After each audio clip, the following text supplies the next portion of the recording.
Hello, hello. Mic check. 1, 2, 3. Mic check. 1, 2, 3.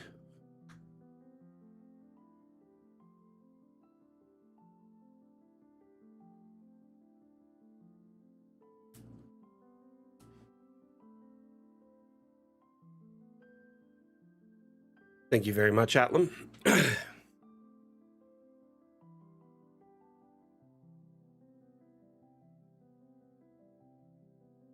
Thank you, DM Crusader. Much appreciated to both of you.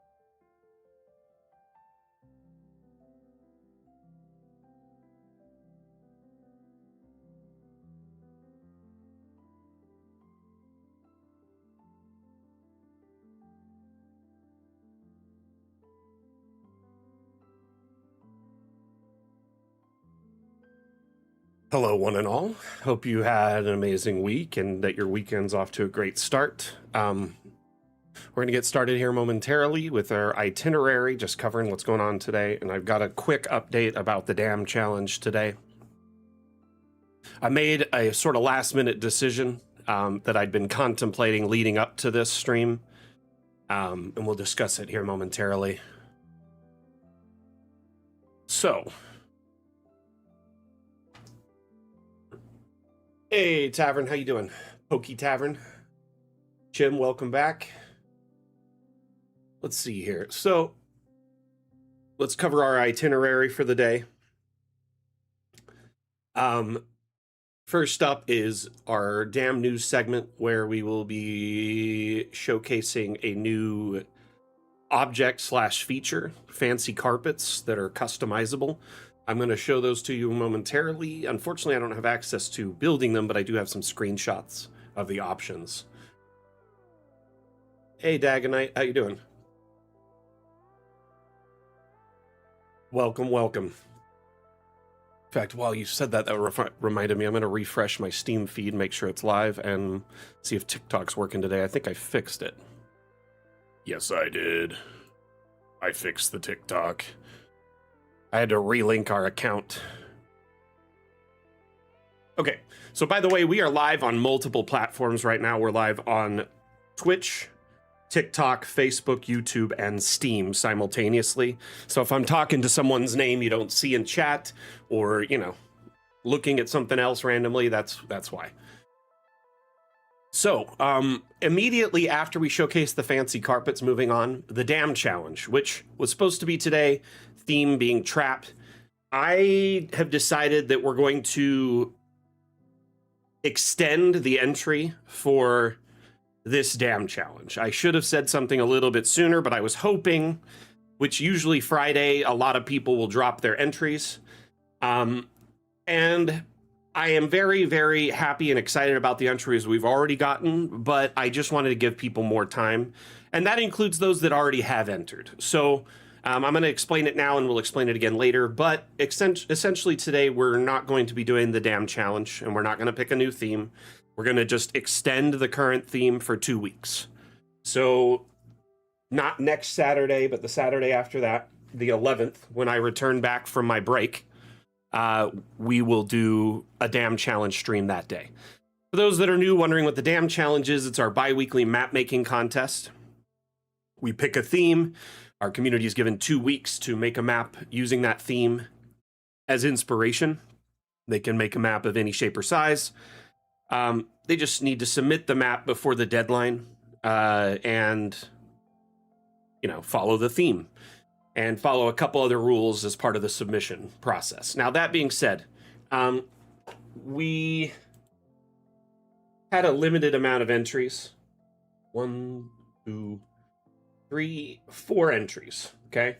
And one of those entries was our previous winner, so they're automatically unable to win. So that puts it between 3 entries. And usually if it's only 2 entries, I'll let both of them win. And anyway, I basically have decided that anyone who's still entered and anyone who hasn't entered, you can make adjustments to your existing entry and resubmit. If you end up, making edits on your map, just resubmit your entry in Discord and delete the old one. And for those that may have already submitted their map to the workshop, remember, open the map from the workshop and then hit edit published map. So essentially you would open your map from the workshop's browser, then edit publish map in this tab, and essentially it'll allow you to upload edits that you've made. Does that make sense? It's tricky, but it's possible. Process a little convoluted. Oh no, PokeTavern, I'm sorry to hear that. So anyone who, was worried about their entry being late or not being able to submit, you got 2 extra weeks. Fox, I noticed you submitted last night. Yeah, so anyone who has already submitted, you have a couple extra weeks, and anyone who hasn't submitted, same thing. So that's pretty much covering that. In lieu of that, we're going to look at a couple maps on the workshop and check them out, and then also extend our Q&A session today. So there will be no damn challenge today. And we'll discuss that more at length here in a bit. Following the non-damn challenge section, we'll do Q&A, which will be extended. We'll do an asset showcase, which I found a couple assets on the workshop I'd love to share with y'all. And then lastly, Jam Featurette, where we'll showcase abstract lighting. So that's our itinerary for the stream today. Stream should run about 2.5 hours, so I hope you're excited and eager to check it all out. Bear with me here. I'm going to just make an adjustment to my desk, and then we're going to flip the stream settings so y'all can see me.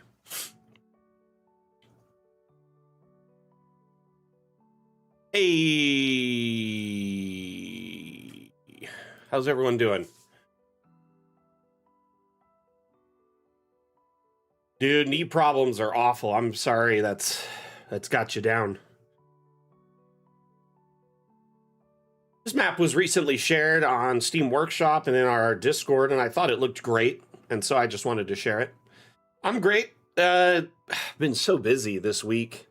Also, was just a little under the weather this week, too, so just had a lot going on. Our garden is starting to yield fruit from the strawberries, and the blueberries just did their yield, so it's just been, taking care of that each day and managing it. On top of that, we just had a lot of stuff going on in the home front, just stuff in the home life. And then being a little under the weather makes it hard to do certain aspects of my work. Like if my throat's shredded, it makes it hard to do any voiceover work or anything like that. I have a couple videos pending that I need to get done, and just stuff getting in the way. Anyway, so I've been working on what I can work on. I didn't have access to our new build for a while. Just like a few different things just all going on at once. But all I can say is we're getting really close to our next update. And I am going to be taking a break soon, a summer break, if you will, a vacation. Just to get that all done and out of the way before we push for that update. So I believe we're going to update end of the month. I'm going to be gone the end of the summer, not end of the month. So end of the summer. So, and I'm going to be taking my break the first 10 days of July. So July 1st through the 10th, I'll be out of office. Be nice because I just want to relax and catch up on some things and clean some things up and catch up on some projects I fell behind on. One thing I've been working on this week. Yeah, exactly. It's summer, Chim. Summer, we usually get lower viewership. Hey, Stan, how are you, buddy? I'm good today. I'm feeling good today. I was a little overwhelmed this week and had a lot going on. Just dealing with some other things. But overall, things are great.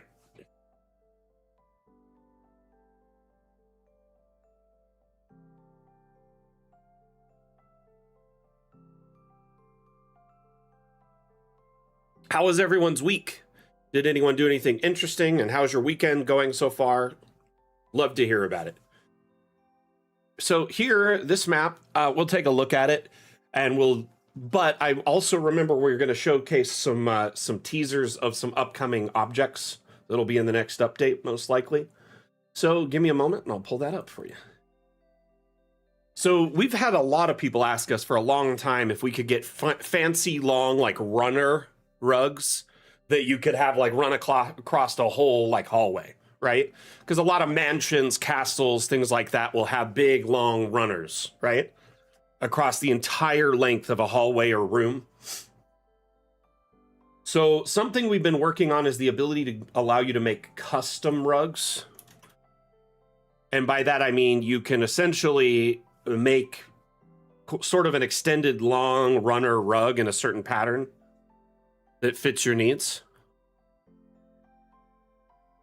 Yeah, this is my vacation for the year, Stan, so I'm really excited to recharge as well. I don't take much time off. In like my first 3 years on the team, I only took like one vacation. And that was last year, and I went to see and help my grandfather, so I didn't really like relax much. The whole time during that vacation, the only thing I did relaxing was go to Tahoe with my grandma and grandpa, and even then I was taking care of them. Like, he parked in a paid parking spot, and he's like, oh, we'll be fine. And I went and paid for the parking to make sure it wouldn't get towed, because he would be freaking out if his car got towed. Helped them set up a whole bunch of stuff for a picnic, took care of their dog. It was like, I was there taking care of them the whole time, but it's okay. It was a lot of fun. So this year, I'm taking some time for me. I'm just going to relax.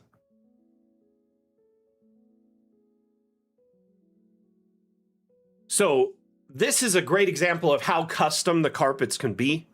I do not know if they'll follow the room shaping tools where you can shape them and round them. That would be cool, but I have no idea. I haven't played with this yet. I've only seen these images. They'll allow you to add custom imagery, i.e. the heraldry imagery to them, and notice how they have like tassels and stuff, so I think there are different customization options. So you can do them on the long ends or all ends.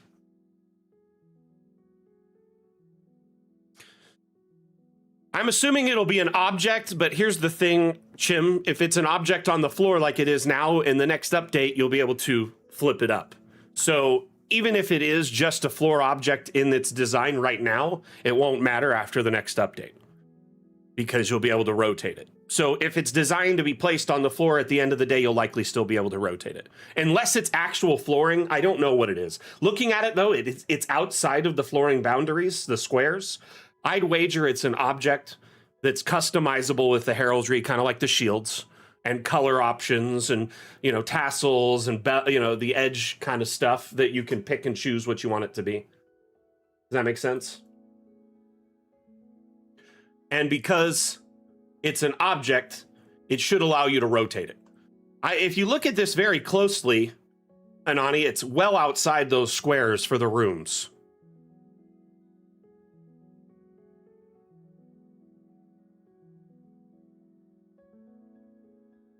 These are all part of the same thing.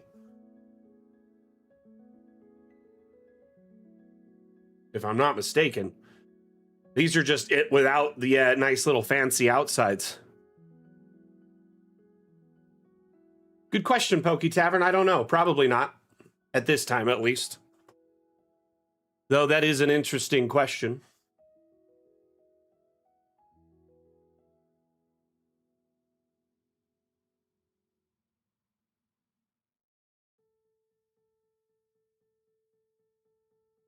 Wow, Fumble Legend. Nice, nice. We've got another viewer from France over on our Twitch right now.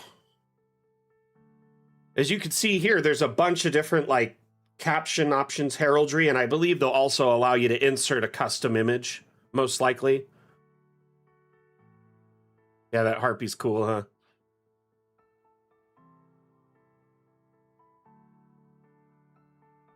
Or this harpy here. The mermaid's cool. Yeah, the harpy's crazy looking. Here we got a griffin. And then obviously the justice kind of scales.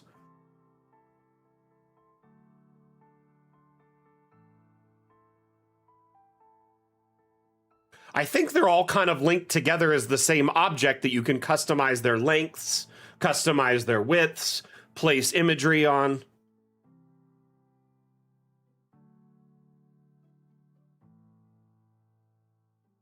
Yeah, this will add a lot to mansions and, of course, to castles.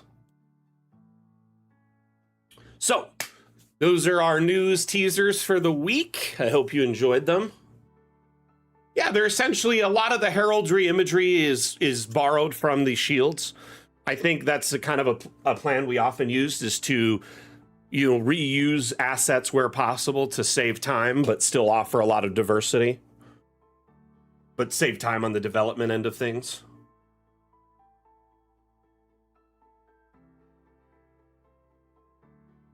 The rabbit, yeah, it looks great.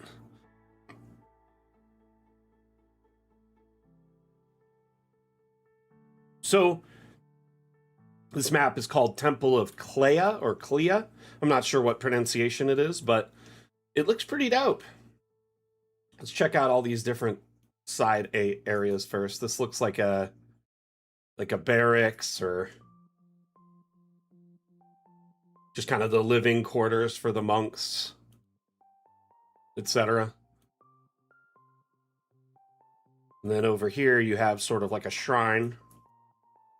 Go down to the base floor of this temple here. And then just a really beautifully shaped temple.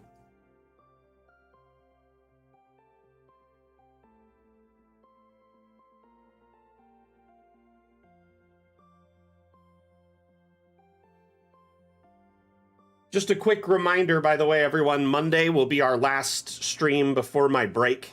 So today's stream and Monday's stream will be the last 2 streams before I take off for 10 days.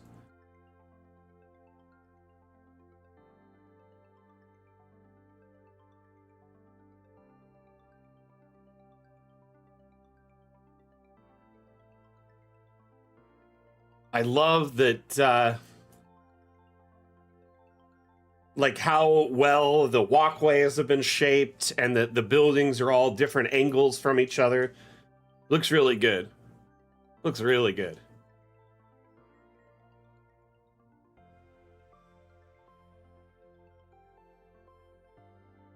Okay, let's start at the base here. How do we get up to the upper levels? Are they just decorative? There's a walkway here. Ah, stairs in the front area. Got it. Back-to-back stairs. That's really efficient, actually.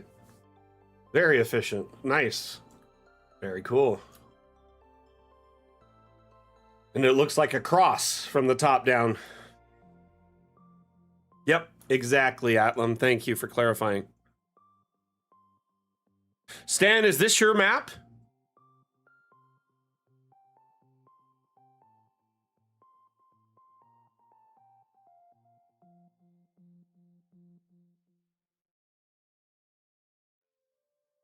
Nice. This is really well done. I like it a lot. You did great work.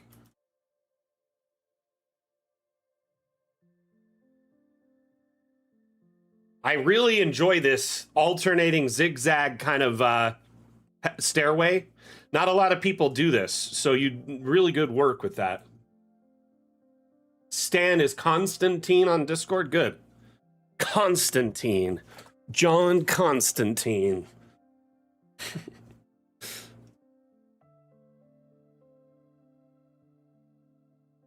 No, it's Stan Constantine. Got it. Very well designed. So did you design this from scratch, or are you basing it off of an existing map?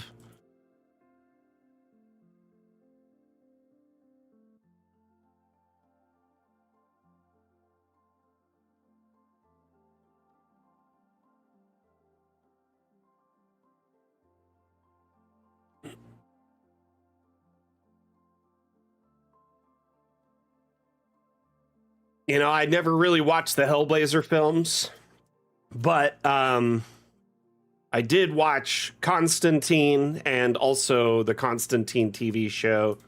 I really enjoyed the CWDC verse. It was a guilty pleasure of mine for a while. But yeah, if you're familiar with John Constantine, a very interesting character in the DC universe. I love this temple, though. You did a brilliant job. So for those watching, we have a viewer over on Steam named Stan, who is the one who made this one. So, by the way, while we're doing this, we were honestly supposed to be, showcasing the dam challenge today, but I decided to extend the dam challenge because we had 4 entries. I wanted to give anyone who wanted to enter but didn't have enough time, or had things going on, more time to enter. And then those that did enter can spend the time making adjustments or improvements to their maps as well.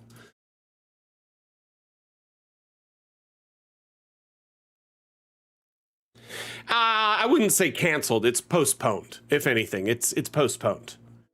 So it'll come back when I get back from my break.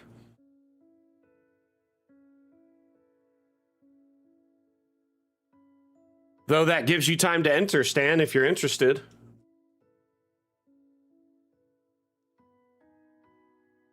Very good work on this. Stunning, stunning. What do y'all think of this map? I'd love to hear feedback from everyone. I love the asymmetrical design. I like that you have walkways at different heights. I love the walkway all around the building.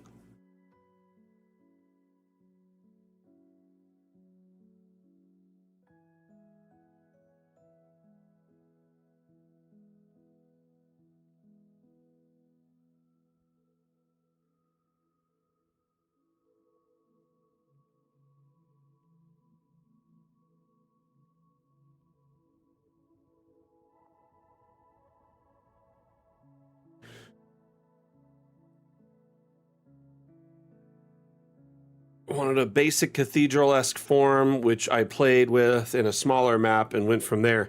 I think it looks great. Yeah, this really is nice. It makes it look very unique. It's like it's useless architecture, but it's a brutalistic architectural design. It's designed to seem imposing, not functional, right? Or that kind of gothic flair to it. I really love all the the piers, the stonework that you added.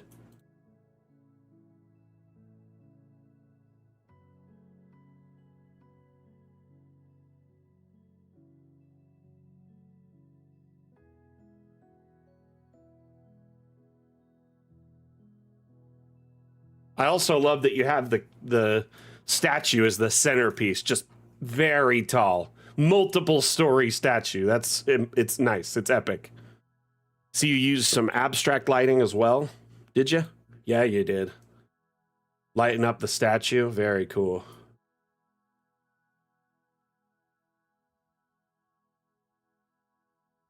Wonder how a spotlight would look on that.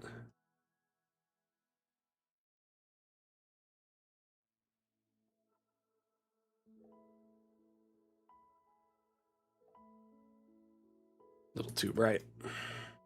It's cool though.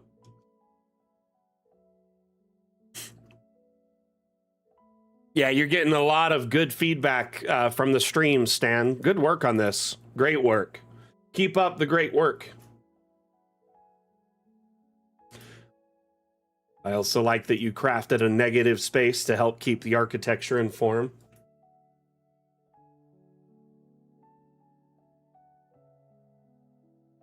Yeah, it is. It's a beautiful map. Well done. Well done.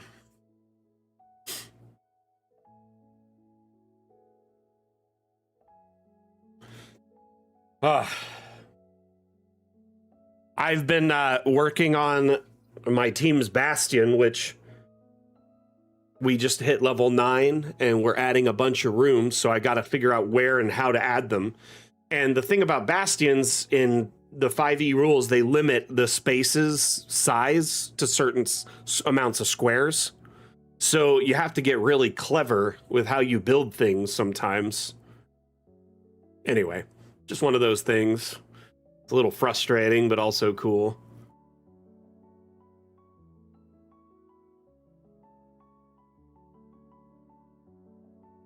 Yeah, you did great work, man. Great work. Great use of abstract lighting.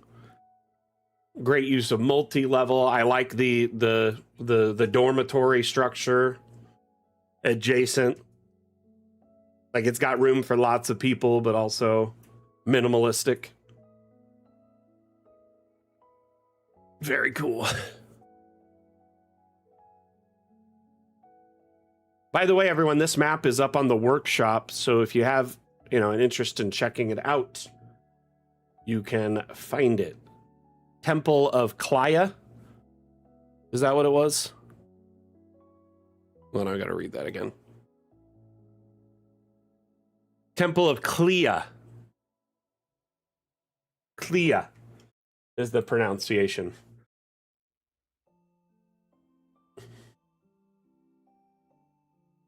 Atlam, can you grab the link for this and share it on the various platforms?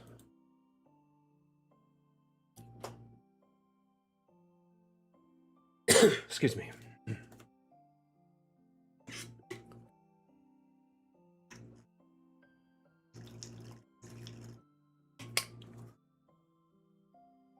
Okay.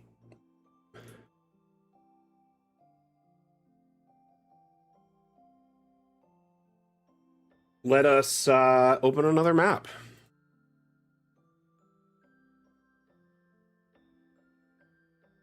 What I love to do is sort by most recent, right? It looks like you got another one up there, an Evil Cathedral. Though we did just look at one of his maps, so we'll hold off. And I don't want to look at this one, because I know that's an entry to the Dam Challenge, so I got to avoid it. Let's take a look at this. What is this? Okay, so this is Aliens. Okay, cool. Yeah, is yours up on the workshop? We'll check it out for sure, my friend. Though it'll probably take forever to load, knowing you.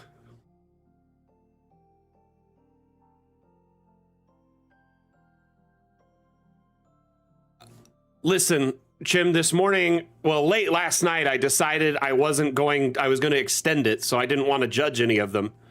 You know how I don't judge them till they're all present? So essentially, last night I was considering, yesterday, basically, I told my wife, Mrs. Mack, first thing in the morning, I said, oh my goodness, there's only 3 entries. If we get, usually Friday, there's a blitz of entries. If there's a bunch more, we'll do it. But if not, then no. Usually I judge them the morning of. So I'll wake up, download everything, and judge them that morning. Oh my gosh, 2,000 megabytes. And the reason I don't look at them prior is because I don't want to build up a fondness of a map before I have them all in front of me. Does that make sense? So essentially, I had already in my mind decided I wanted to extend this Dam Challenge. And this morning, I knew that was going to be the case, so I hadn't looked any. I know that's probably frustrating, and I'm sorry. But I try not to look at them until I have them all in front of me. That's the only maps I don't look at usually. I'll look at workshop maps and all the other workshop maps and all the maps shared in our Discord. But I often will not look at the Dam Challenge maps or discuss them until all of them are present for that entry. That's sort of my way to try and make it as balanced and fair when I go to judge them. You know what I mean?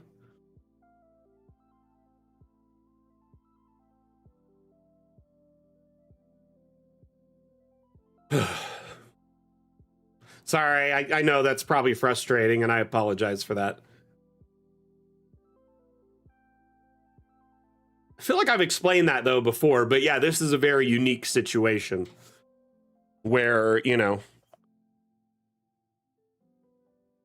But yes, I will be checking out everyone's map. I promise you this much.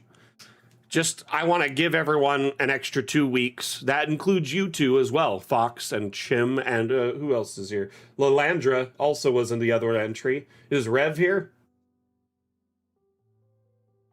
3 out of the 4 entries are here. I feel bad that we didn't showcase your maps today, but Trust me, giving the extra 2 weeks will allow for a lot of entries. Fin fam, you should. Brave enough to challenge yourself, to push yourself to that next level, right? By the way, I'll show you all how to edit your maps that are on the workshop so you can take the existing one and edit it. You don't want to edit it from your local save file like you would normally while you're working on it. Once you've uploaded to the workshop, you need to work from the workshop file. Do it, Pokey Tavern. The current theme is Trap. Trap is such a good theme to pick or to like make a map because you could do all sorts of things. You can do like an ambush or like a dungeon with some traps in it, or you know what I mean? Any number of traps. Could be a political intrigue scene.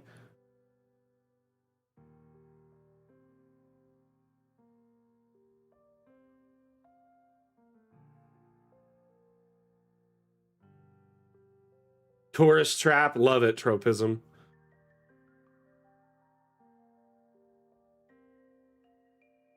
The world's biggest ball of yarn.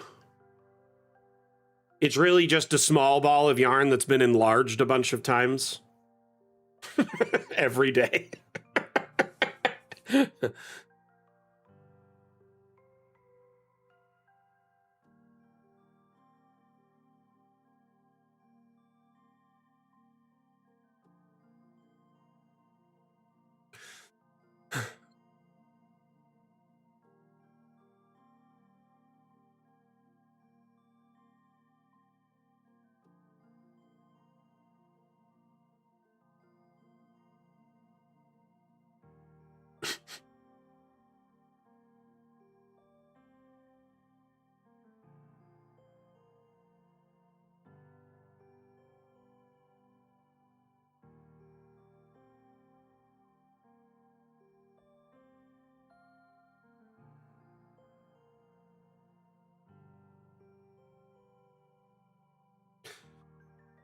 Is Discworld like a sci-fi type TTRPG?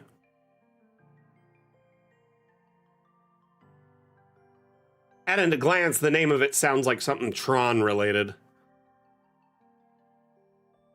Or maybe Cyberpunk.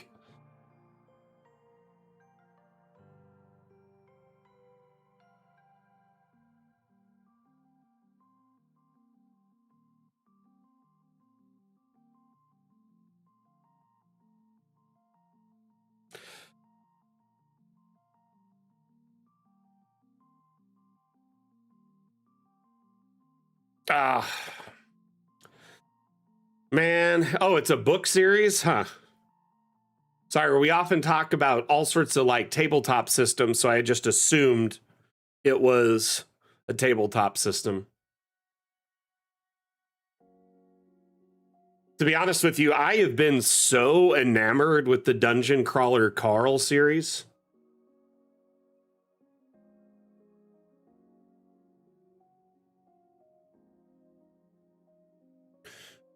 But I'm getting close to finishing, so maybe I do need a new.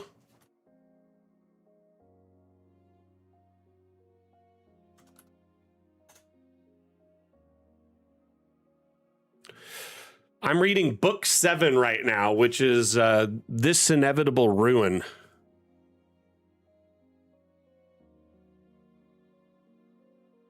You look forward to playing Dungeon Carl like there's a game?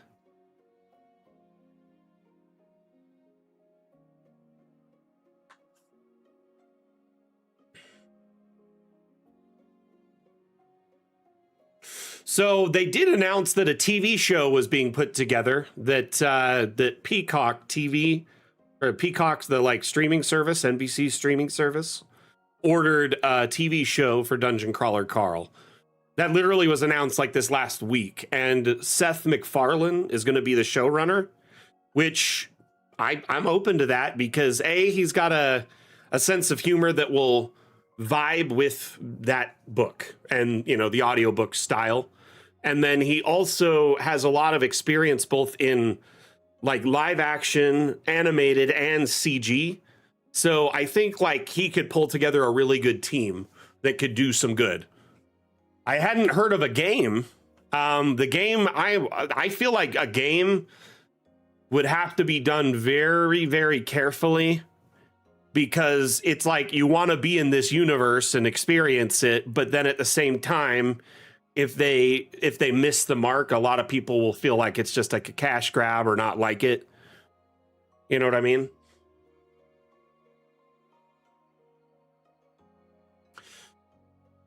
This map is taking its time.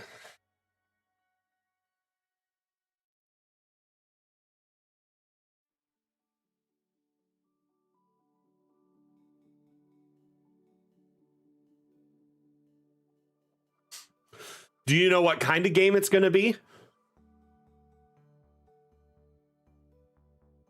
Like, is it going to be a roguelike? Is it going to be MMO? Is it going to be... Because I always pictured it like a roguelike, where, you know, because he gets gear that makes him better and more powerful constantly, but then the mobs scale with him. And then simultaneously, there's lots and lots of mobs that kind of coalesce on him over time if he's holding still in some places. But it also has like TTRPG elements. Jeez, Wayland, you got a big enough space station? Need to put that Wayland Utani logo on there just in case someone pulls up to this moon-sized space station and doesn't know it's theirs.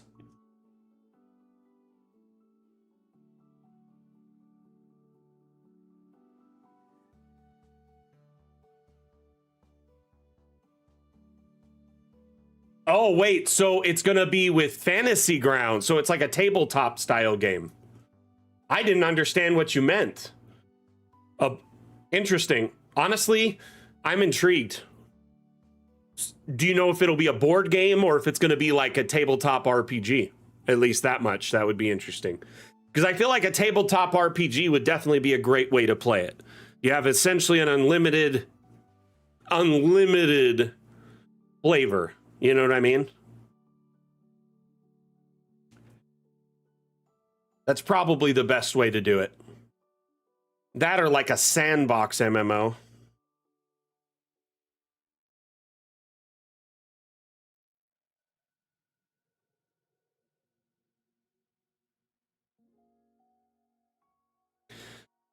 You know, we do have a limited asset set when it comes to like walls and windows, but dang, can we make some really brutalistic, cool looking space stations?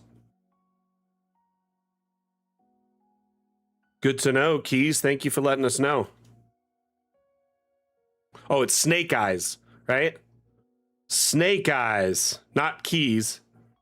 Ah, totally butchered your name. Now I see it. Now I see it. You got the snake and the eyes blended with the E.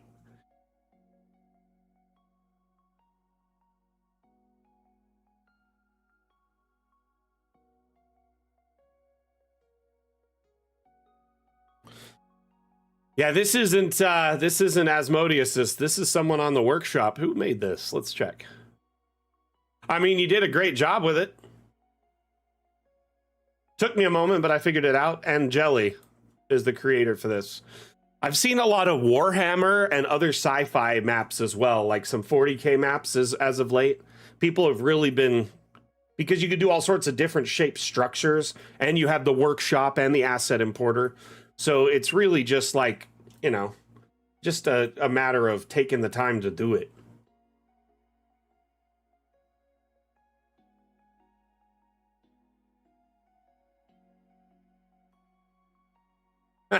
Swedish cook, right?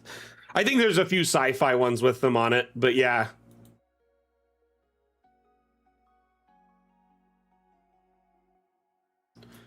This particular map is not, no. This one is 100 by 60. Hey, Reb, how you been? Welcome back. Hope all's good for you. We're checking out this this amazing sci-fi map made by a a creator named Angeli who shared it on the workshop.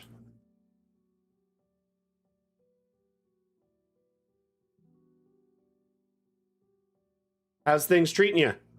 Another day? Right? SSDD?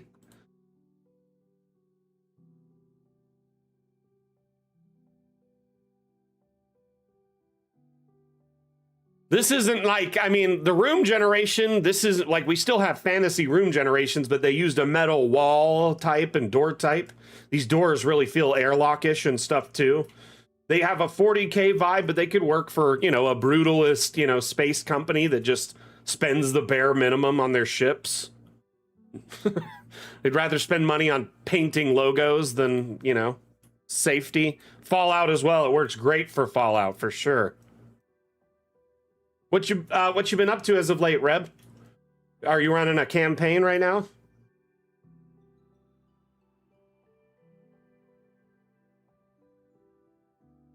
This is really well done. I think it's great.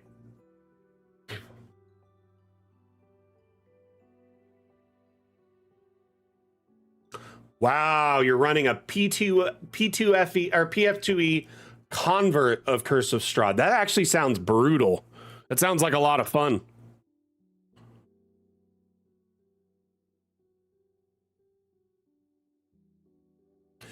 Hey,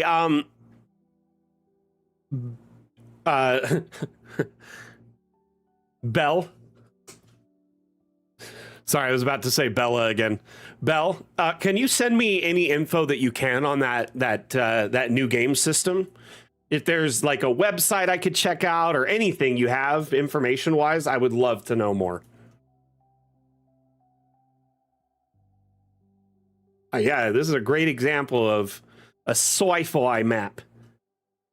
You sent me a link? Oh, fantastic. Thank you. You are amazing. Thank you for anticipating. Ooh. Is it based off of an existing system?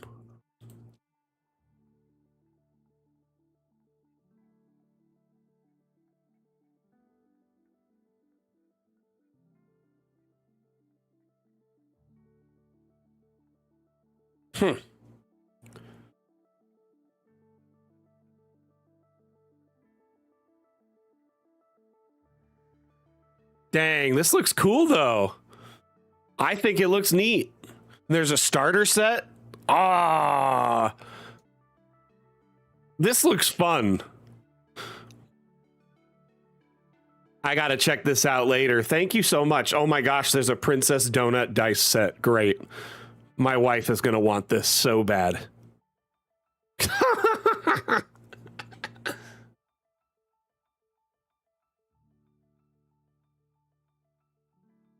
Look at that. Got Princess Donut sporting her tiara and shades.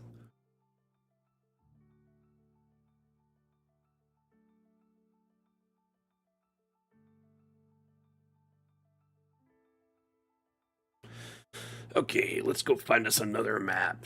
So, the garden, right? That's yours?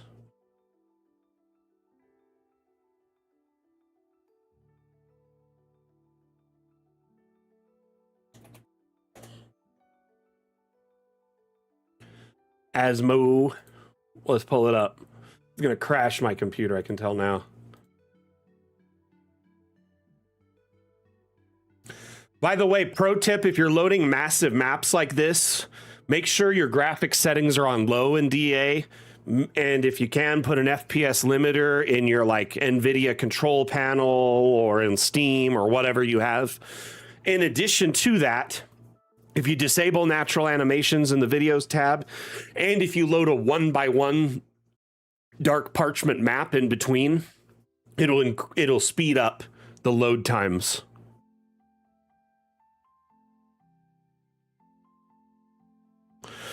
So it's its own system. Interesting. I thought they'd piggyback on top of another system. I am interested. I got my son into the books. He really likes them. Took me a week or two to get him into it. Mrs. Mack and I have been listening to the audiobooks, and then I've been reading independently. We're on book 7 together and like burning through it. Because anytime we would normally watch a show or hang out together or eat dinner or something, and like we just turn it on.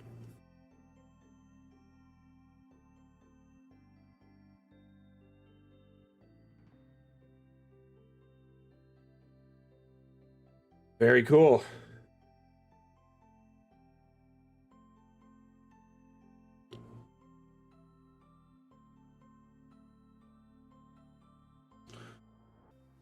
So people have actually played it a little bit. Is there, was someone saying there's examples of it being streamed somewhere? Can we get a link for that?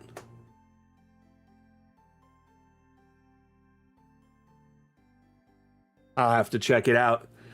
Maybe I'll play it with my family. Thank you, Atlam.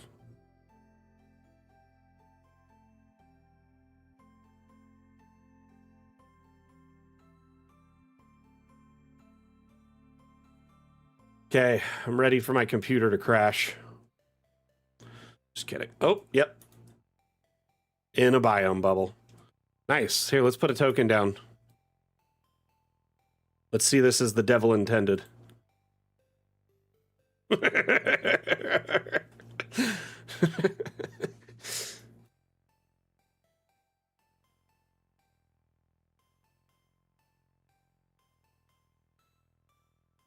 Wow. Well done.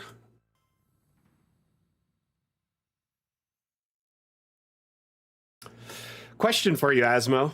I just remembered something I've been wanting to ask you, and I saw it and it reminded me.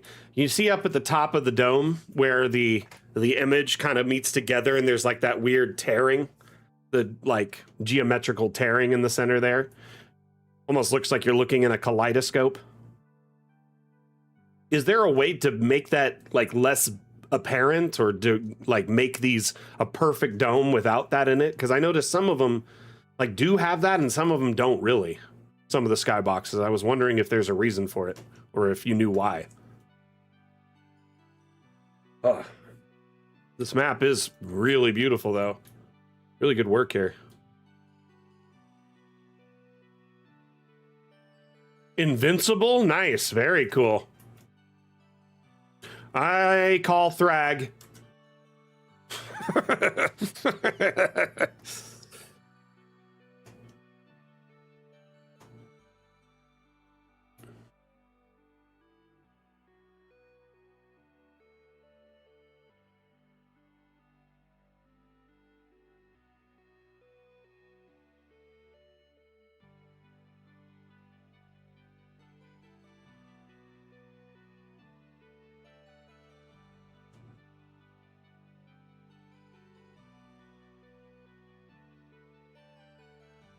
Interesting. I wonder how many players that system supports.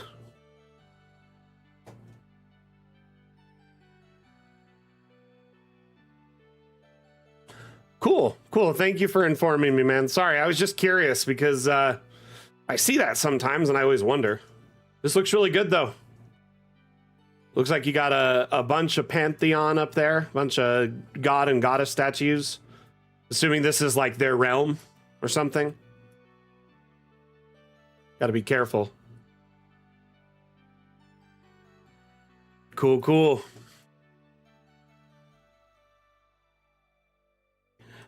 He thinks there's a great reward. Oh, that's cool. I like that. That's neat.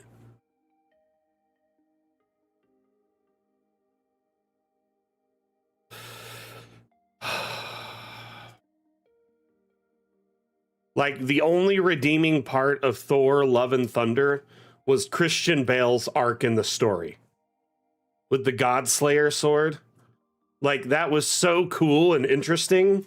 And then, like, the rest of it just made it, like, not really fit.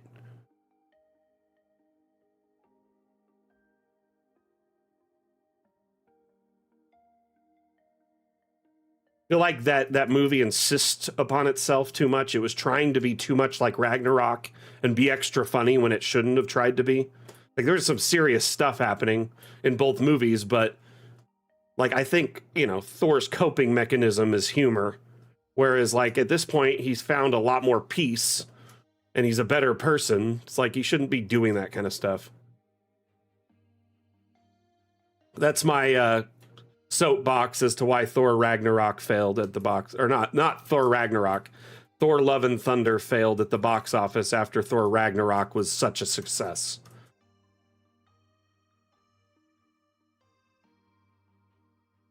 This looks pretty cool, my friend. How long did you work on this for? I remember you telling me you were working on it. Asked me a few different questions about it.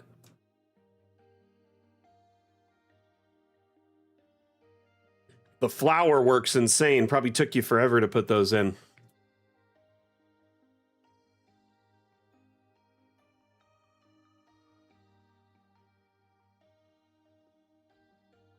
Hey, we're at Griffin Park. Okay, 17 hours? Wow. It's impressive. Impressive.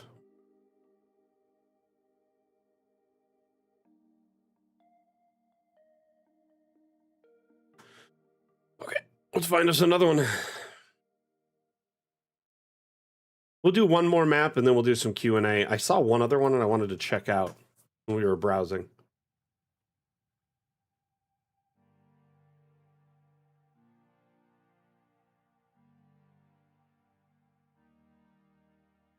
Oh, this is the Stranglewood Estate? Never mind. Don't want to use that one.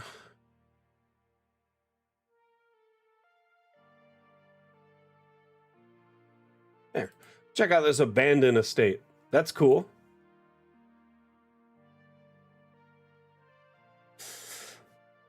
Yeah, topiaries are always fun.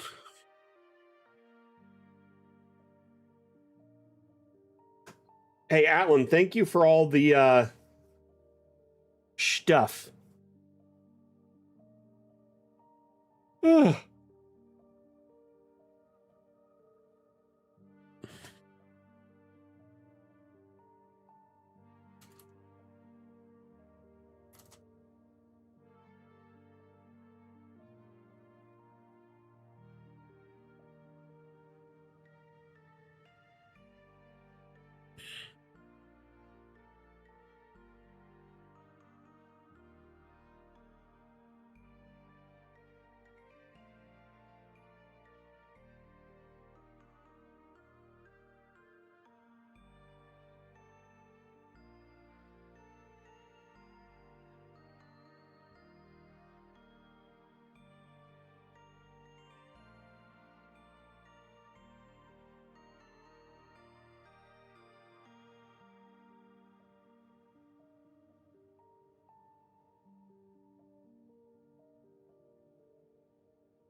While we wait for this to load.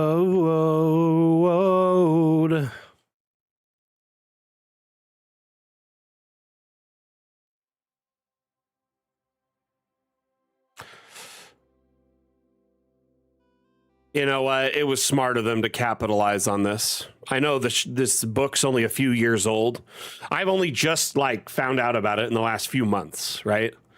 And when I first heard people talk about it, I thought it was a game, like a TTRPG game. I didn't realize it was a book series. Glad I checked it out. Really enjoying it so far. Just one of those random things.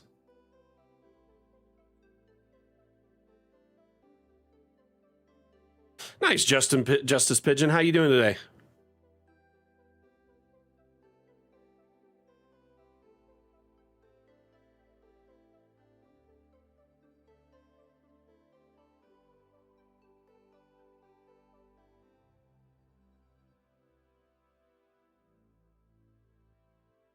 By the way, if you watch videos while you export a map, it'll take significantly longer. Depending on your export settings, like if you're exporting an animated map, those can take a long time if the map's rather large and has lots of detail. Excuse me. So it's best to minimize doing anything else on your computer. Usually just watch on a secondary device or...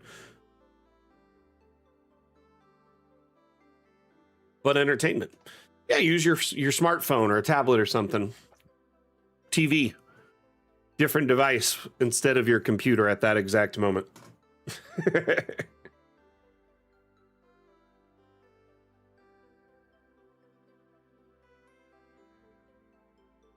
Imagination. Ugh. Take a look at one more map from the workshop, and then we're going to roll over to the Q&A segment.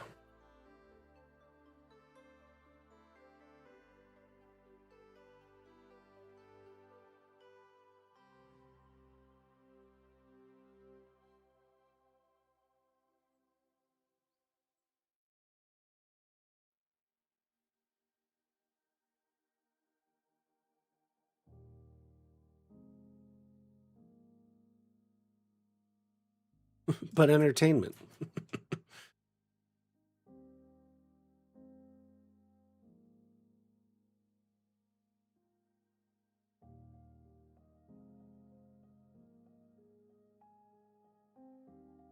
Confused as to why they use these bookshelves when we have tons of them. Interesting.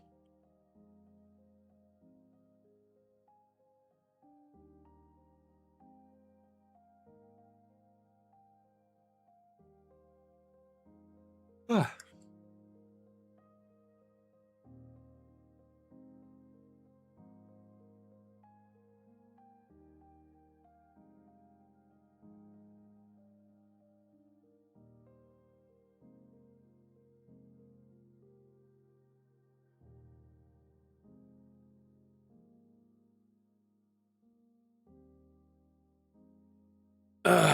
My birthday is coming up, so maybe I ought to get myself the Dungeon Crawler Carl book. I think it's a pre-order, but still excited.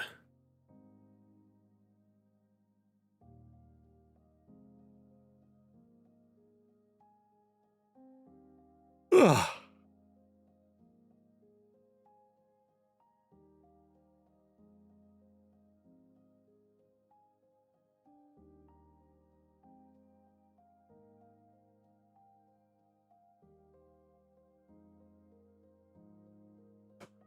Alrighty.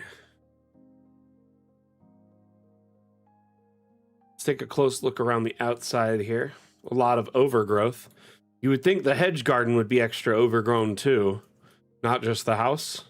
But yeah. And then it looks like the whole outside has been very lucky to miss out on all the ivy. This map making tool is called Dungeon Alchemist. Welcome to the stream, Flaming Snowflake Pro. So this map making tool. Hey, see you later, Reb. Have a good one.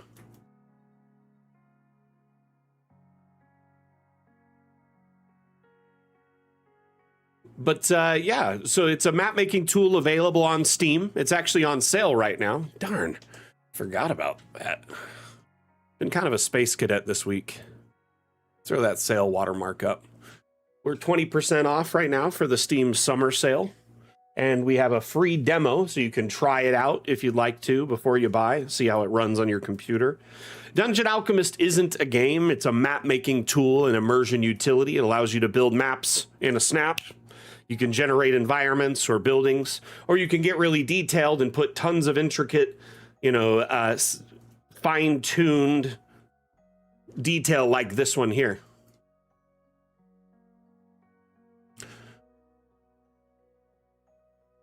Where there's lots of overgrowth, etc. So this map, we actually pulled it from the Steam Workshop. Our community likes to share maps, and there's over 14,000 maps available, almost 15,000 maps shared by our community on the Steam Workshop. And you can download any of them, take a look at them, and then export them for your play style of choice. So let's say you play in person, you can export the map for print, or as a digital file for like a digital play surface, like a TV or projector tabletop. You can also export for virtual tabletops, such as Foundry, Fantasy Grounds, Roll20, Above VTT, and others. It essentially exports as an image or video, depending on your platform of choice and how you decide to export it.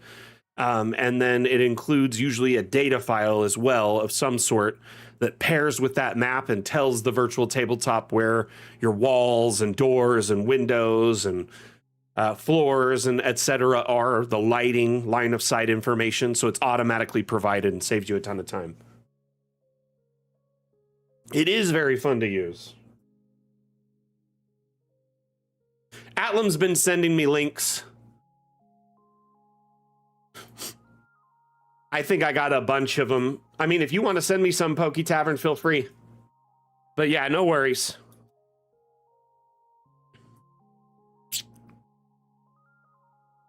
I really like this. This is really cool.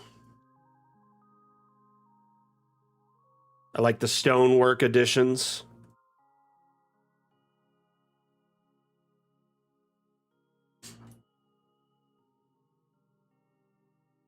Here, let's check it out in top down, see what it looks like. We'll do a top down 3D view, and then we'll peel back the roof here. See these floors in the intended view. So this is the top floor, but you got that amazing, you know, staircase going both directions here.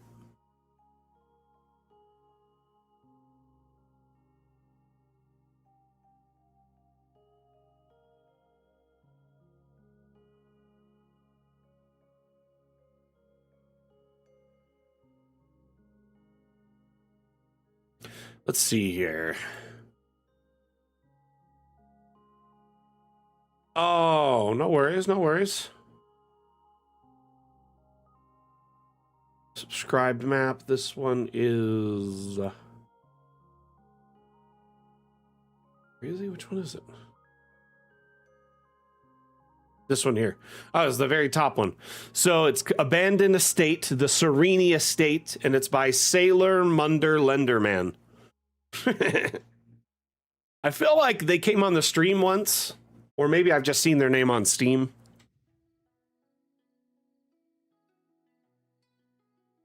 Do y'all want to see the work I've been doing on my my team's Bastion? I wish I could do more intricate shapes like this, but they limit how much space we can use. But now that we have more rooms, it's starting to look a little bit more interesting. It is, I'll be honest, as far as like an estate is concerned, pretty boring because we have to use, you know, like I said, very specific shapes and room sizes. Before I do, though, I want to show you all something, okay? Let's say you want to edit a map you've already uploaded to the workshop, okay?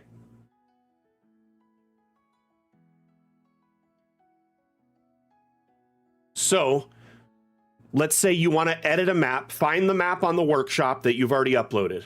So you go to the Steam Workshop browser and go to your maps. Okay? Look around, find the map you want to edit, right? So let's say I wanted to open up the Bone Forge and make an edit. No worries, no worries. I thought it was meant for me, but I wanted to make sure I you know, was listening correctly.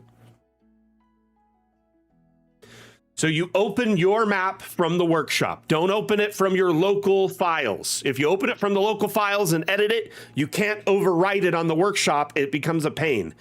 If you open it directly from the Steam Workshop tab, after you open your own map, the Workshop tab updates and it says Update Published Map, okay? So now, if you make any edits, let's say you change some things, add some lighting. Let's say I wanted another torch here and here. I made my edits. Then I go up to Steam Workshop and hit Update Published Map, okay? Take your screenshot, update anything you need here, and then hit Update, okay? This will overwrite your existing map on the workshop and save the new map in that place. And what that does is if anyone already has downloaded the map or upvoted it or favorited it, they'll automatically get the new update. So if they open the map, it'll update for them automatically. Otherwise, there'll be two versions of your map on the workshop, and you don't want that. People may never find your new one and only were a fan of your old one because they only knew about the old one. So if you want to edit a map from the workshop, this is mainly geared at the 3 people who already submitted a map for the Dam Challenge, but also anyone else who may be interested. Make sure you open the map from the workshop first by going to the Open Published Map tab. finding the map you want to overwrite, selecting it, opening it,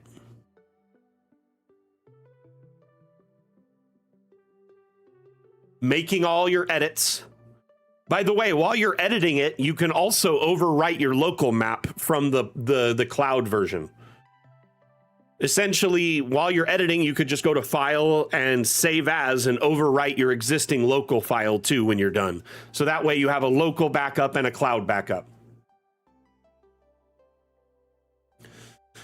By the way, I wasn't even able to test any of the things Quentin and I talked about because my build was broken.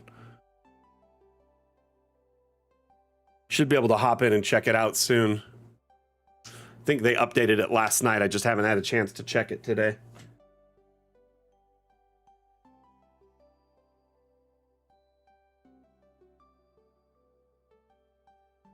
I'm supposed to see if the weird the modular pipes scaled properly in the update. I feel like there's one other thing we talked about, but I can't remember what the other thing was. That was one of them, though. Oh, I remember the other one. If you raise a wall, like a freestanding wall, and then drag it, do they all stay at that same height, or they keep following the ground? So, remember, open the map you've published, go to the Steam Workshop tab after you've made your edits, and hit Update Publish Map. That easy.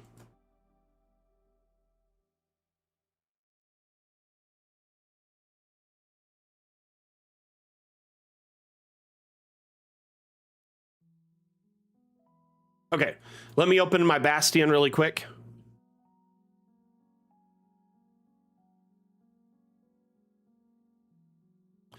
Yeah, so the Dungeon Crawler Carl books came out like right in the middle of the pandemic, started coming out, right? And I think the dude just had a lot of time on his hands, so he was pumping out books. And then they got really popular, and now he's just been making more books. That's like his whole career now. He's doing really well for himself. So, anyway, the books are pretty interesting, pretty funny. So, our Bastion got a level 9 upgrade, so we got a few new things, and I've been adding them slowly. We've got this is our new greenhouse here, which I went with the greenhouse building style with the glass windows. And then I did 2 of the round cupolas on the top to let some light in from the top. So how I did this is I did another room at this level at floor 2, but I made it a circular room and then just deleted the floor. So it built regular roof all around it. Same with right here. And then I put these cupolas over it.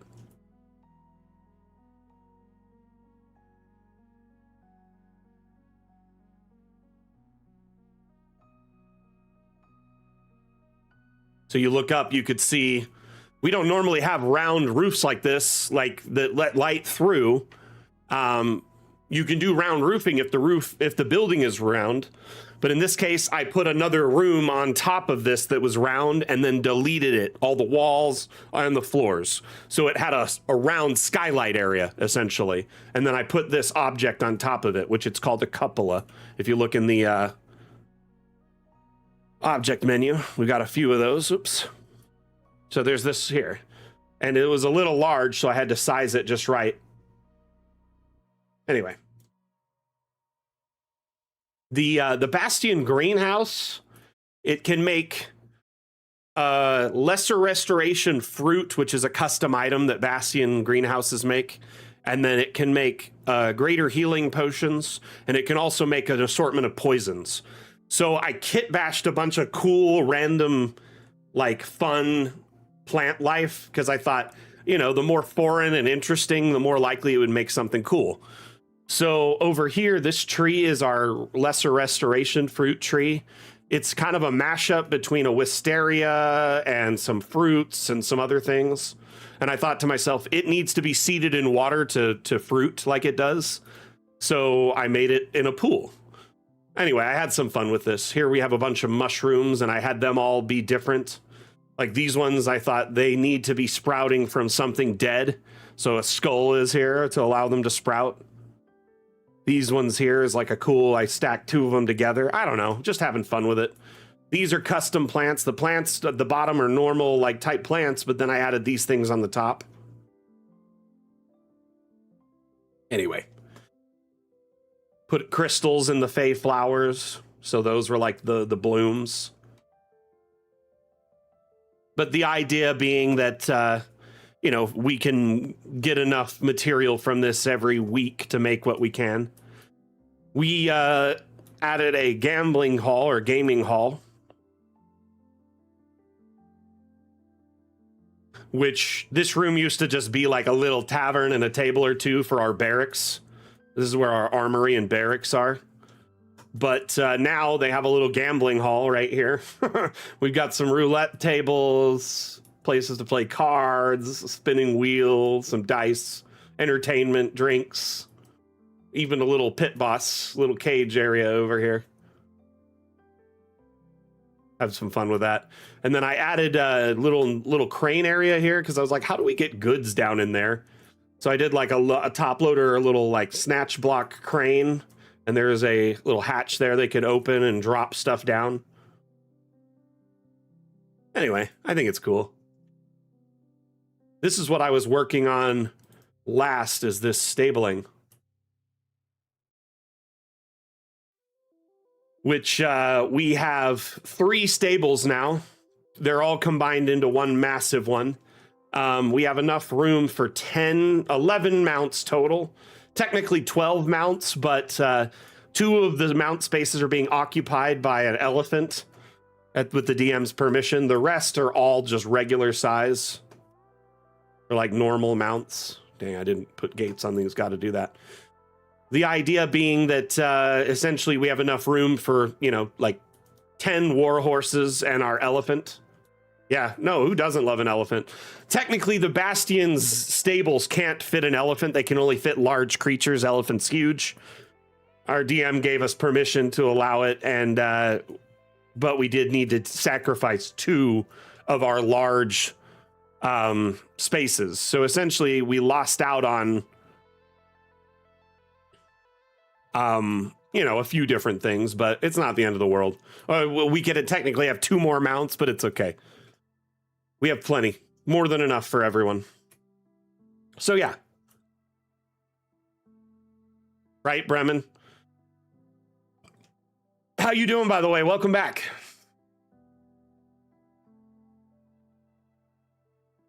Oh no, where'd the fences go? Weird. There used to be fence here. Huh.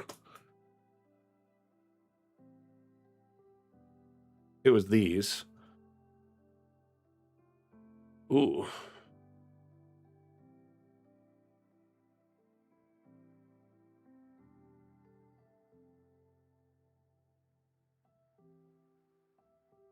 Huh, I don't know when that happened. It's okay, though. It's fixed. But yeah, this map here has been a work in progress because I did the first part prior to our last update. Now I'm adding the next part because we just got a big upgrade. This area up here is part of the new addition I'll be adding. So there'll be like a scriptorium and a sacristy and a few other things, laboratory and other stuff inside.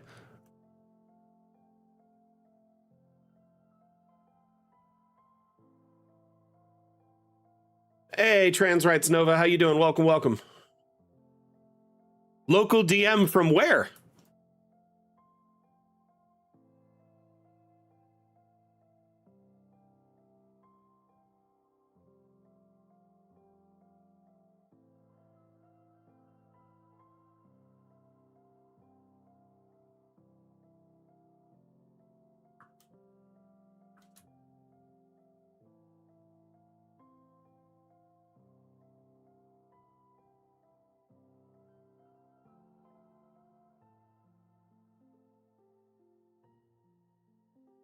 Anyway, gonna have to do a lot of work to bring it up to snuff with all the new stuff we have because there's still like 6 more room types I gotta do.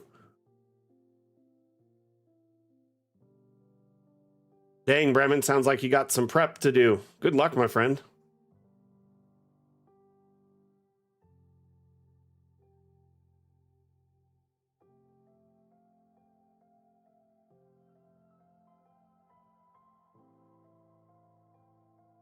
Oh, nice, nice. Very cool.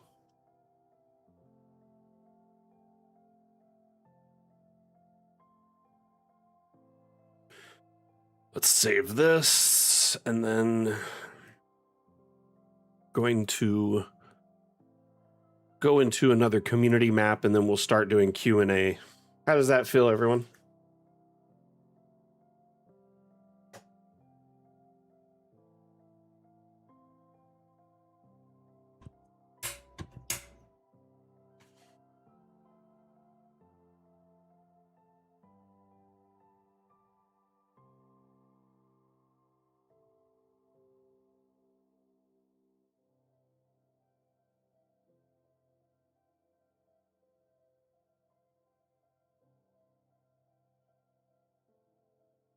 This map is fire.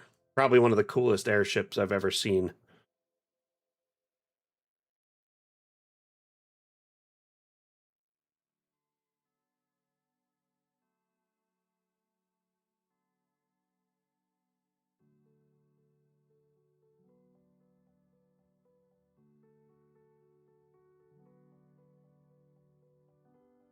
Oh.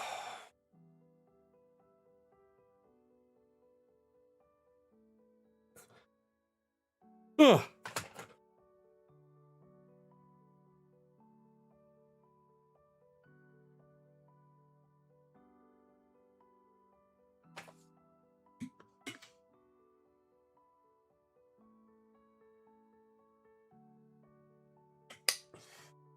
Very cool, Bremen. Sounds like a bit of intrigue and some fun, like a fun session for your players.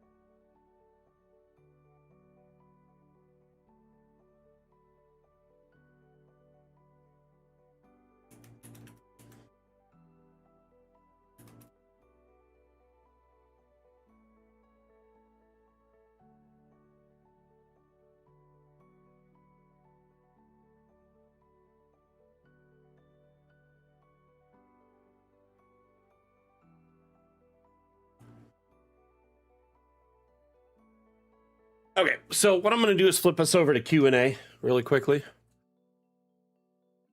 If anyone has any Dungeon Alchemist related questions, now's the time. So if you need any support or guidance with your map making, struggling with maybe exports, or maybe you're new to our community and you want to learn more, now's the time to ask your questions. Ask away, and I will do my best to provide you with real-time guidance and assistance.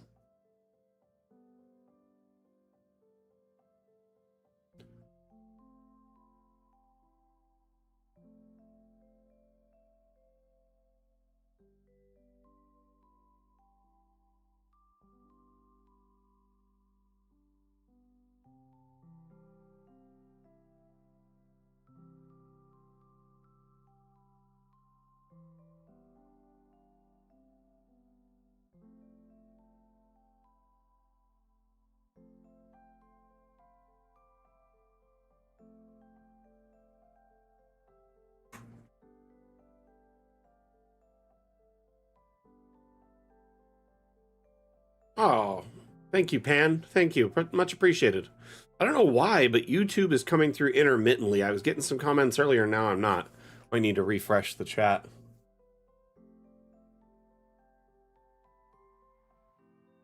Oh.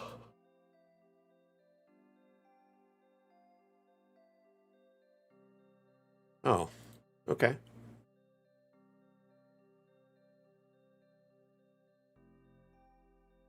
The chat will not refresh. Interesting. So something's probably wrong. It happens, though. It happens, it happens. It's the room type. That's a good question, actually. So every room type has 1 to 3 ceilings tied to it. There is a way to change the ceiling after you've already designed a room, and I'll show you how. It's kind of tricky. Mainly because ceilings aren't a focus when you're map making. It's the roof for everything downward, not upward. You know what I mean?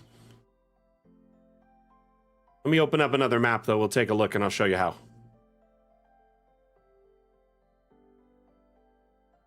I think I want to be in one we've already loaded, and it'll be relatively easy to tell the difference. This one would be a little bit tricky to use in this case.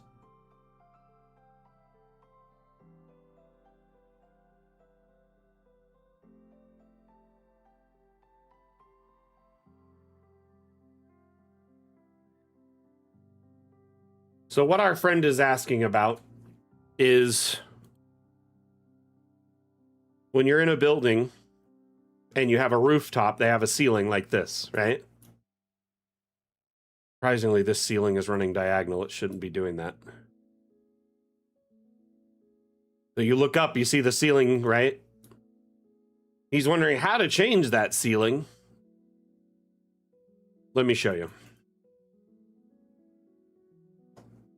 So let's say I want to change the ceiling of this room here, but I don't want to delete all the work that I put into it. So there's a lot of effort and time already put into this, right?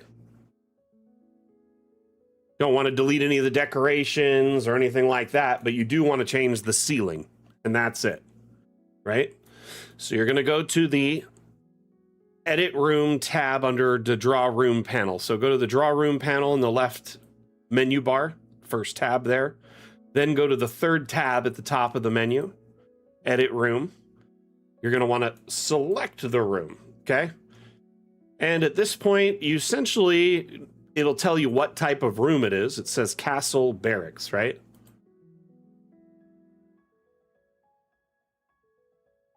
So I'm going to uncheck everything, right? If you leave it all checked, it will refresh everything that's checked. So if you have floors checked, watch what happens when I refresh this. It's going to change the floor. And it also changed the ceiling. Well, the ceiling will be whatever it was that's for barracks, right? But I don't want to change the floor. I only want to change the ceiling. So if you just change the room type over here, so you uncheck all of these. This is really important. Uncheck all of these, okay? Then change the room type to whatever. If you want it to be fancier, think of the room type you're going to. Some rooms are going to be fancier than others, right? So let's go bedroom in a castle, right? I'm going to hit refresh for the room.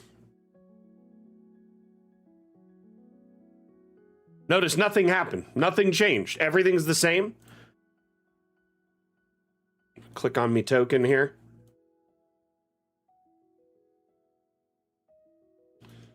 It might have given it the exact same roof type. It's hard to tell. One moment. Bummer. We're going to have to change it to another room type. Let's try another one. It's really hard to tell sometimes because they often share similar ones. So, going to change it. Let's go to something very drastic. Like, let's go to village, and then we'll go to cabin. That'll be very drastic. You'll be able to tell. Okay.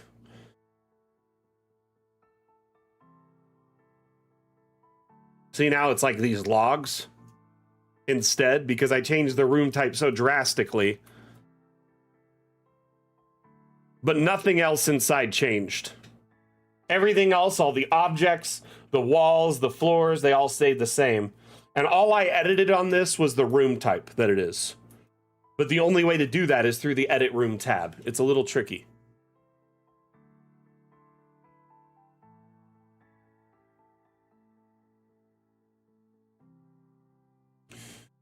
Great. My multi-stream chat feed just crashed entirely.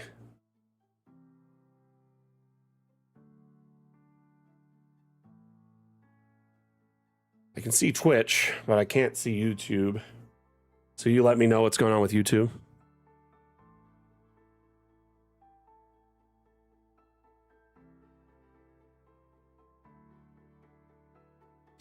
Do you know if there are any plans to make it possible to export maps with the underground terrain hidden? Currently, we can hide it while working, but it's on the export.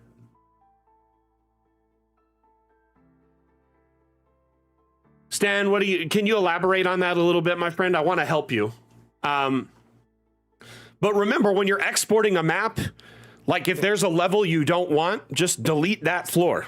Like, and by that I mean just delete the image and the JSON for it after the export.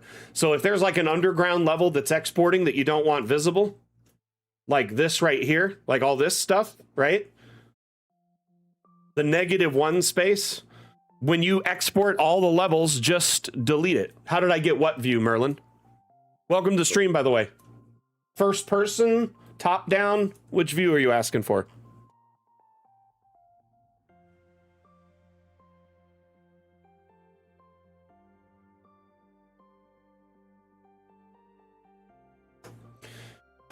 I mean, it's better to delete a handful of files in the long run than trying to work around it, export one layer at a time. It's kind of an all or nothing situation with the DA exporter at this moment. And it's far better than it's ever been, surprisingly. Oh, you're going to change the ceilings like I did, Stan? Gotcha. Yeah, so this is first person, Merlin. So to get into first person, you place a token on the map. So in this case, this token. So you go to the token menu here on the left side. When you place a token on the map, there's a little icon on the token called the icon, is what I call it. But it's, you know, an eyeball icon. So EYECON, icon. When you click on that, it switches you into the first person perspective of the token.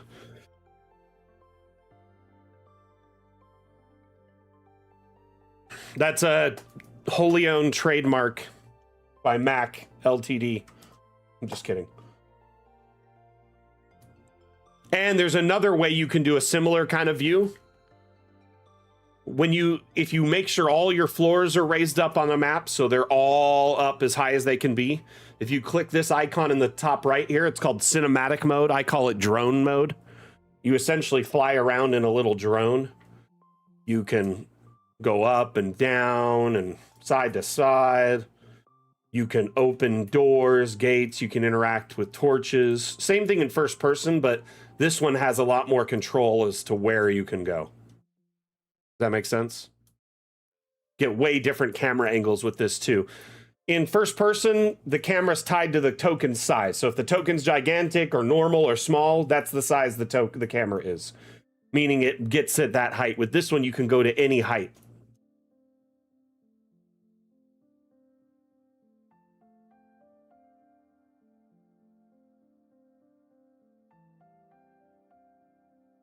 Easy feature to miss, especially if you're just focused on map making anytime you open Dungeon Alchemist.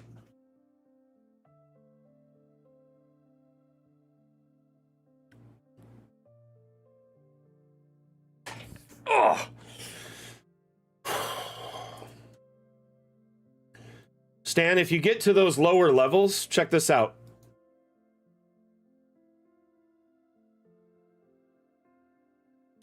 You can just hide all that stuff.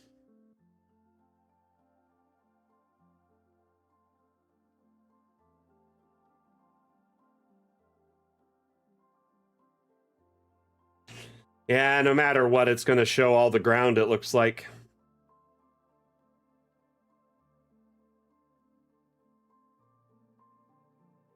To be honest, though, on this map, everything below that level, just delete that image and the JSON with it or whatever data is tied to it. You don't need to show it to your players because there's no basement in your facility, right? Or is it a different map you're worried about?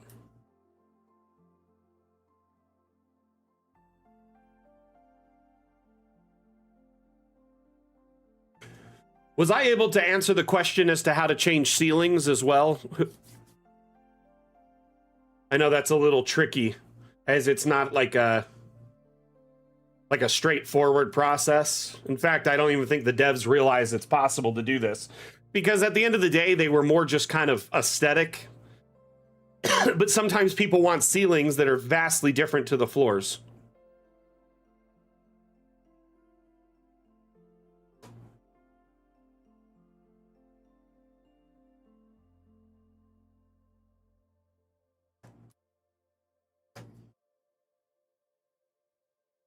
I don't know if there is a way to do it yet, Atlam.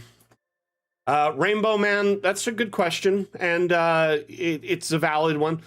Fog of War is usually something that's in a virtual tabletop, right? I.e. Foundry, Fantasy Grounds, Roll20, stuff like that.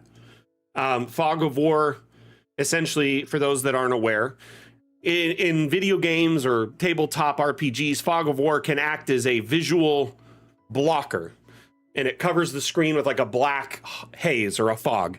And when your players get close enough to reveal it, i.e. their vision reveals that area, or they peer through in like a window or open a door or break down a wall, it reveals their line of sight into that area, right? It's no longer fog, it's peeled back. That type of feature is usually used in gameplay type support tools like virtual tabletops. Dungeon Alchemist isn't really designed for gameplay. It is a map making tool and an immersion utility. So you build your maps in Dungeon Alchemist and then you export them however you choose, whether it's a top-down image for traditional play, or you get a lot of screenshots and video for different angles, for handouts, or to play at different angles, different perspectives, right? So we give you all these camera tools so you can get really cool screenshots and handouts for your players, or give your players slightly different perspectives of how to play the map. Ultimately, it's not really designed to play inside of. So the lack of Fog of War, the lack of dice rolling, things like that, is because of that. I know it's kind of confusing because we have tokens, but often maps have plenty of NPC tokens that don't necessarily move from their location and are more part of the environment, right?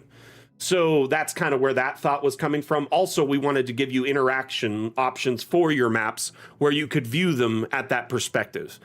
So to that end, Rainbow Man, along those lines, after Dungeon Alchemist leaves early access, meaning we've delivered on all our stretch goals from our Kickstarter campaign, because that's how we were conceived, is Dungeon Alchemist was started as a Kickstarter. We hit a whole series of goals in that Kickstarter, and we promised to deliver a bunch of free updates for our Kickstarter community and Steam community because of that, right? Was there a staircase here that I deleted? Anyway, so with that in mind, we are still pretty deep in our development. We have 4.5 major updates remaining, right? To deliver on all of our original promises. Along the way, we've added a few extra features like multi-level, roofing, all sorts of random things that we didn't think we would add or didn't promise in our Kickstarter. But our devs have said that after we have left early access, have delivered on all our stretch goals from our Kickstarter, and have gone full release, they have plans to kind of pivot and start work on another tool. We'll still continue updating Dungeon Alchemist, but it won't require as much of our hands-on time at that point because it's mostly a solid product. Anything beyond that would be like quality of life improvements, patches, content updates, stuff like that, right? Not really much around adding more features. There still will be new features, but not as much. So once we hit that point, our dev team is going to pivot, and they're going to start focusing on a new tool that would be something that would work in tandem with Dungeon Alchemist to give you VTT-like features, gameplay features. Maybe things like dice rolling or multiplayer, character management, stuff like that. It's still very tentative, and it's a couple years down the road at best. But that type of tool, when we address it, would likely have Fog of War. I've heard our devs say multiple times that they want to make a tool like this with Fog of War. They don't think it'd be viable to incorporate features like that directly into Dungeon Alchemist because A, it would add a significant amount of development time and feature creep for a tool that really wasn't intended for. So essentially, we don't want to add feature creep to Dungeon Alchemist or development time above and beyond what we've already added because we're behind schedule. So essentially, the plan is to finish out our plans for development and then make a separate tool that would pair with it really well. Imagine a virtual tabletop, like a light virtual tabletop that's designed to play with Dungeon Alchemist and get the most out of it. The most out of multi-level, the most out of the different angles. You know, there's been speculation and things that people have requested and wanted, you know, everything from being able to live edit the map in Dungeon Alchemist while the players play in a play mode.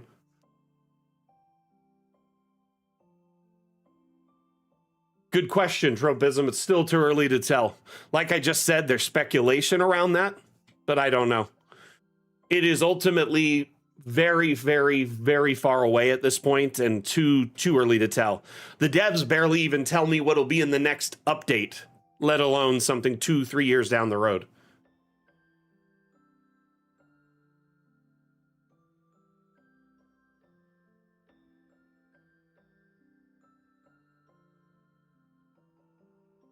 You can't do underground rooms with dark parchment, though.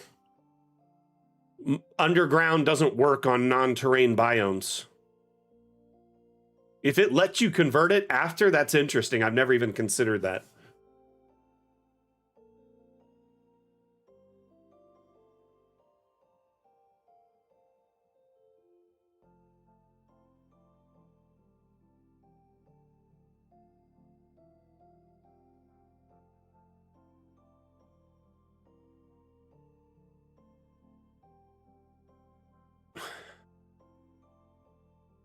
Jim, Atlam, I don't know if that'll work because, like I said, dark parchment doesn't allow any subterranean building. Maybe it'll allow it convert to it after it's been made, but it's up in the air. So, Stan, in this tab here under the terrain menu, you can change the biome after you've already started. So, like, if you have a basement, you could potentially generate it into a non-terrain biome for that level, for that portion of the export.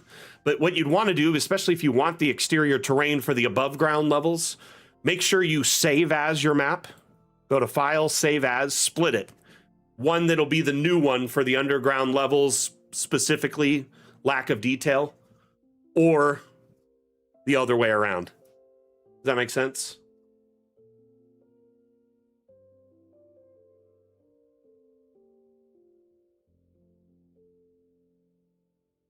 Did you have it, Atlam, set your exports to only visible or all levels, or?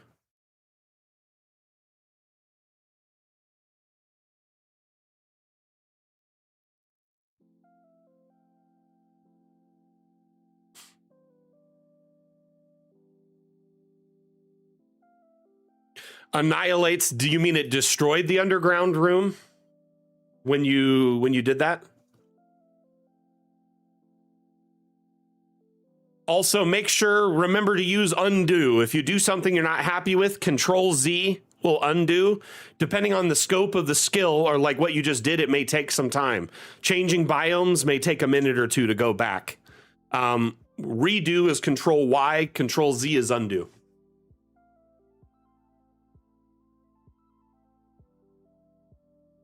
Zach, what that means is based on the size of your map, it's off grid further from the center. So how big is your map? First off, let's start there. There's limitations in particular export modes. If you export 25 by 25, then it shouldn't be off at all. If you're exporting in a flattened top down, for instance, there will be no mismatch whatsoever because it's the 1-to-1, okay? If you use the 3D perspectives, because it fish eyes to allow you to see the bottom of the wall and the side of the wall simultaneously, right? When it does that, that will cause the lines to instead of being at the top where you might expect them, they're based at the bottom of the wall. Or maybe it's the other way around. It's one or the other.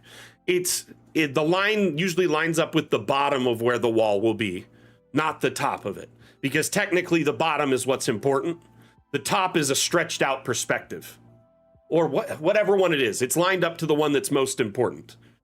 So the big thing about this, when you use 3D perspectives, either one, limited or 3D, the larger the map is, the more that askew will happen as you get towards the edge of the map. Towards the center of the map, it's not visible at all.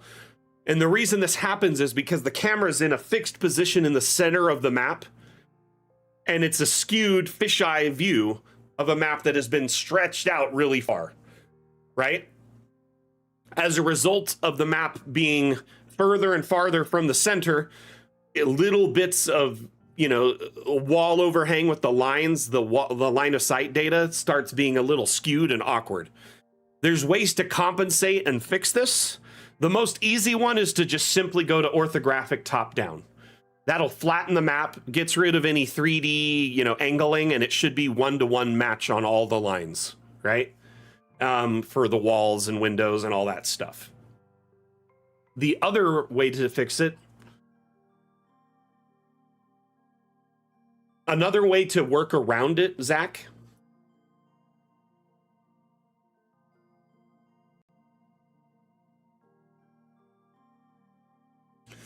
you know, Rainbow Man, yeah, I mean, I imagine a secret room on any printed map would be difficult to hide, right?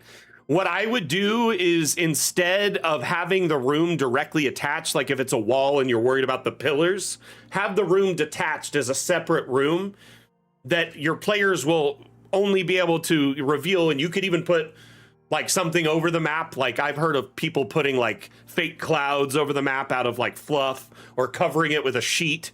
So as they get to areas and reveal things, then you pull it back. But then that way they can't see that portion of the map, right? Because they don't know there's pillars there. And if it's just like a space on the other side with another room, if they get an investigation or a passive, you know, perception or a perception check to determine the room's there, or they have a wand of secrets or something, right? They're able to determine it's there from a check. Then you can just reveal it and let them know they can go into it. That's usually what I would do with a printed map, is not have it attached directly to the space. By the way, welcome to the community. Or not Zach, Rainbow Man is who I was talking to there at the end. Rainbow Man, if you have other questions, let us know. These streams are, right now we're doing Q&A for Dungeon Alchemist. We're here for you to answer your questions, provide you assistance. But Zach, let me show you the tip for your thing really quick, because this will take a moment. We're going to extend the map. So when the map is too big, and it's too big, it seems counterintuitive to extend it. But if you do it in a special way, it fixes the problem, okay? If you use a room type called pits, right, and go to bottomless pits, get rid of their roofing, get rid of all the stuff. Just a pit, no roofing, nothing else, right? You're gonna find the edge of the map, and we're gonna put a, let's go 15 out all the way around, okay?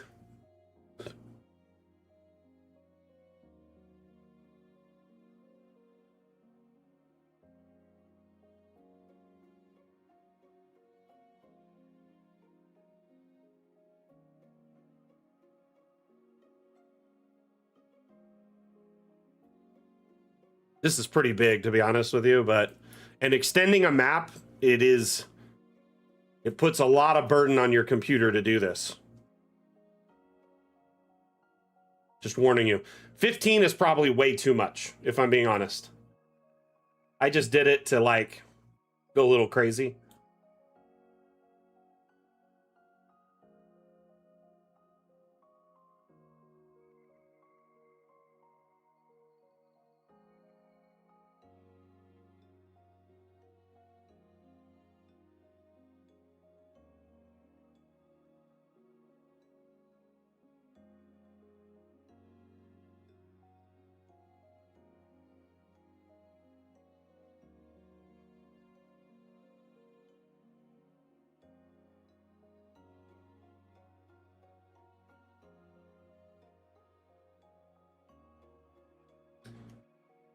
So,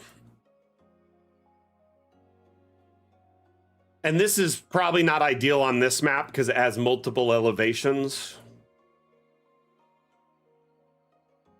What this does is it extends the map's border and squeezes the important parts inward towards the center more. It seems counterintuitive, but when a map is really large, and you're using the perspective or you know, the 3D perspective export modes, essentially adding a wider border around the outside edge fixes the issue. You could also export with a large border. So if you set the export to have no border versus large border, it tends to help a little bit. This will take a minute to generate this room, so bear with me. DA will probably think it's going to crash. This is a massive room. I shouldn't have done it that big. Maybe 5 by 5 would have been enough. Like 5 thick all the way around. But what it does is, instead of the whole image being kind of feeling like it's stretched out, now it's pushed into the center. One of our more prolific creators, Sack, was the one that figured this out. And when you do it this way, it now makes the center mass of the map more fixated in the center.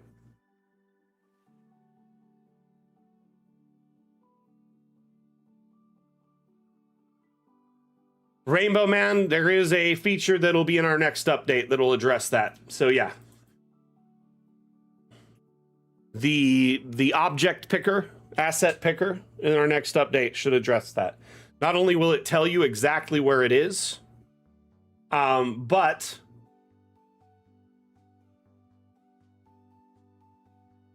it allows you to, it'll tell you the name of it and quickly copy it and show you exactly where it is. By the way, you can already tell the name of an object if you highlight it. So if you click on an object, if you highlight the plus symbol, that tooltip there will tell you the name at least so you can look for it. Yeah, multi-select, copying groups, copying and pasting groups of objects, saving groups of objects.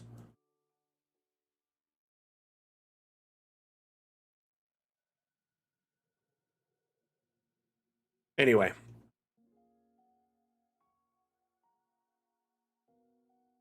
Okay. While we're doing Q&A, I'm going to open up a new map and we'll look at some of the assets I had picked for today to highlight.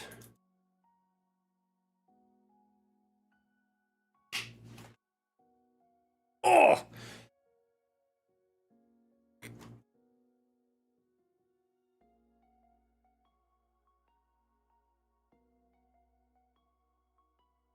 It's too late now, Jim. Sorry, I already reloaded the new map. I didn't save that one. Sorry about that. By the time the message came up, I had already loaded it. Let's see here.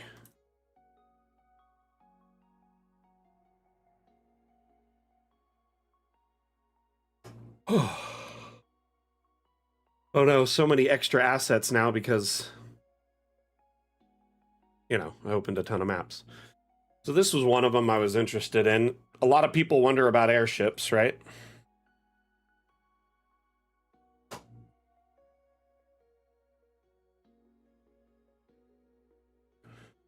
This airship bladder balloon would be perfect to put almost any regular ship under. Basket or whatever, too. It's pretty cool.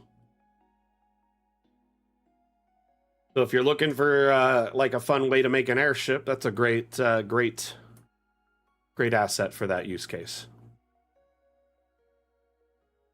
It'd be cool. The ropes look like they'd come off pretty easy in their current design. It'd be cool if there was one that was like a webbed netting, like a roped netting.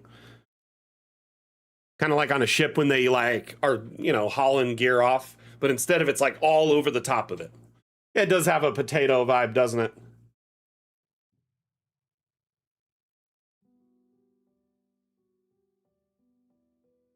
Oh.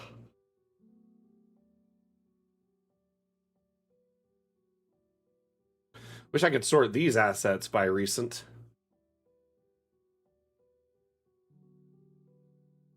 I got 11 pages. That's going to take forever. That's going to take forever.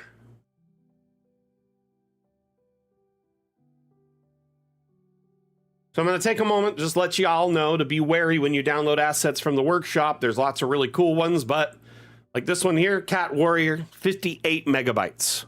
That's an insanely huge asset. The largest we recommend uploading is 25 megabytes. This is over double that. The average map in Dungeon Alchemist is like 5 to 10 megabytes using stock assets. So this is, 10 to 20 times the average map size in a single asset. And remember, every asset you download on the workshop or upload to the workshop, they preload into your RAM when you load Dungeon Alchemist or when you load a new map. So if you have, 10 gigs of assets and 16 gigs of RAM, you're going to start a bottleneck when you're loading Dungeon Alchemist.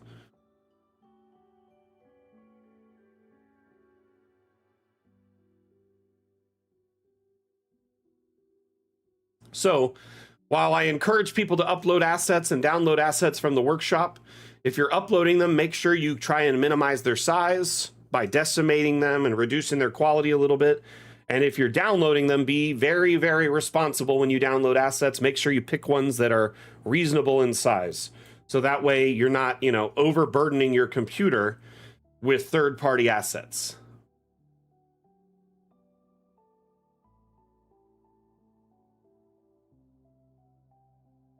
I see it at least once a week. We got a review today, a negative review. It runs really bad on my computer. It's frozen. It won't even load. I guarantee you, they went on the workshop and subscribed to every asset they could see. They're like, why not? They're free. But the problem is it's free, but it's like a monkey's paw. Every one of these assets puts a burden on your RAM and can cause Dungeon Alchemist to run like a crawl.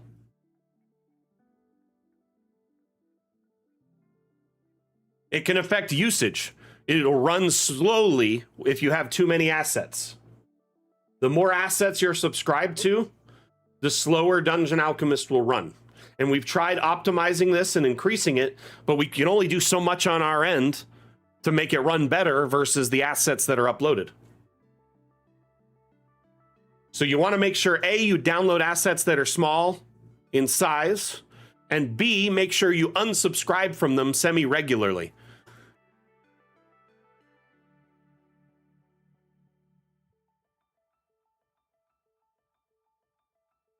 It's not just one asset. It's like all the grains of sand.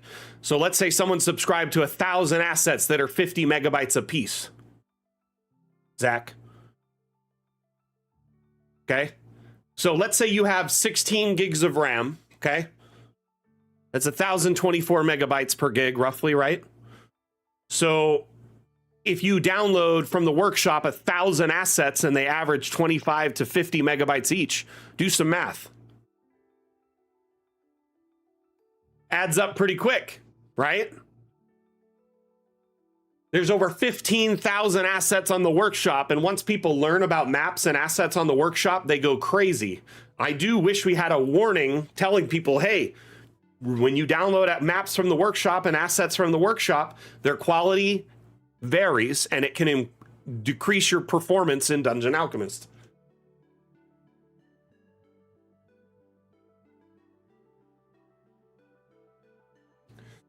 So let me show you something cool. I'm sure you've all seen Steam before, right? You load into Steam. You go to your library, you find Dungeon Alchemist in your library. It should be in your favorite section. If it's not, I'll give you time to fix it. Just kidding. You click on Dungeon Alchemist, right? And you go to the Workshop tab. The Workshop has been updated. It looks different than it used to. No big deal. I'll walk you through it. Once you're in the Workshop tab, right?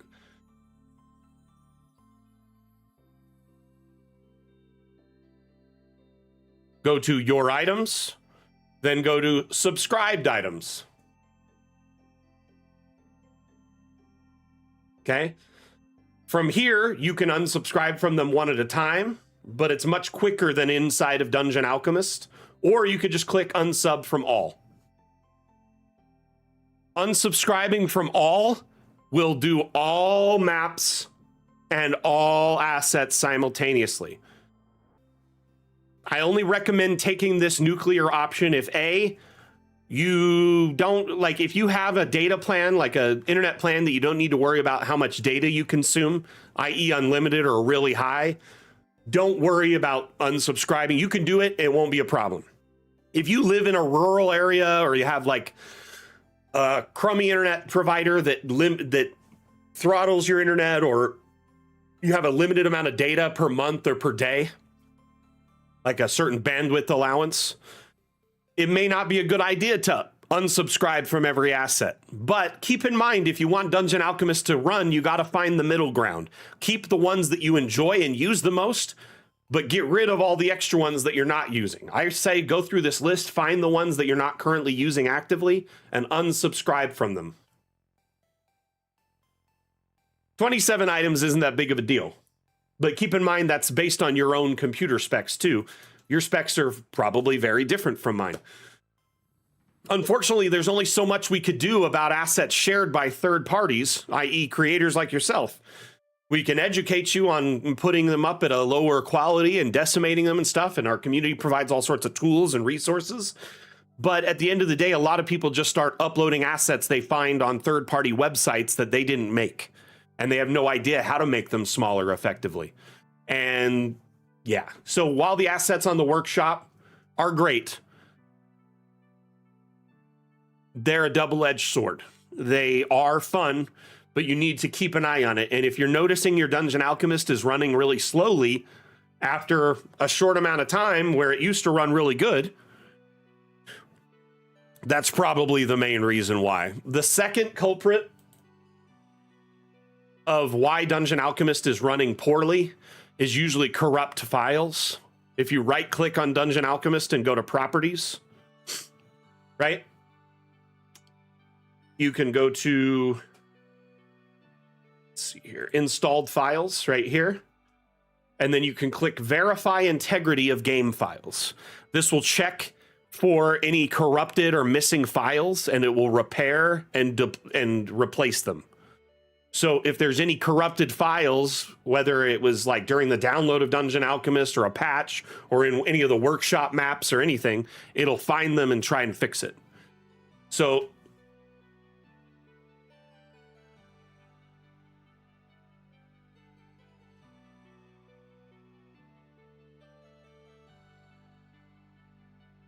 but yeah, like I love the workshop. It's a great community resource, but because it's community oriented and provided by our community, your mileage will vary. The quality is going to vary drastically from creator to creator, from asset to asset. So always take that with a grain of salt when you start downloading stuff from the workshop.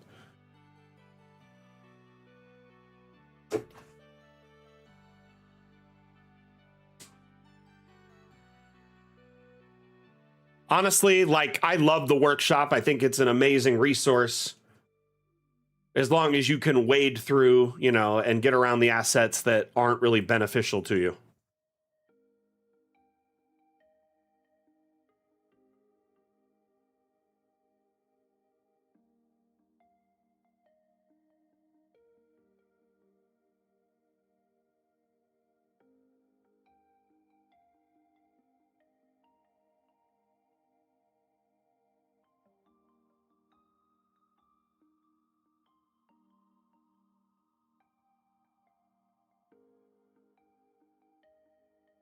Okay. I've seen some over 300 megabytes at least.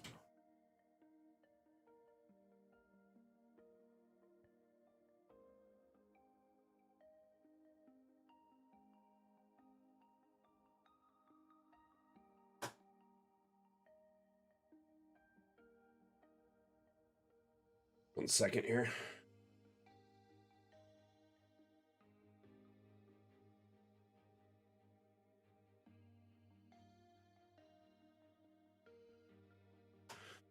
Alrighty. There was another asset I wanted to showcase, but I can't remember. I had a few of them. I should have just written them down, but I opened a few maps and then I lost them. Let's go to Browse Assets. We'll set by most recent. That's usually what I'll do, is I'll sort by most recent and go through 2 or 3 pages and look and see if anything stands out.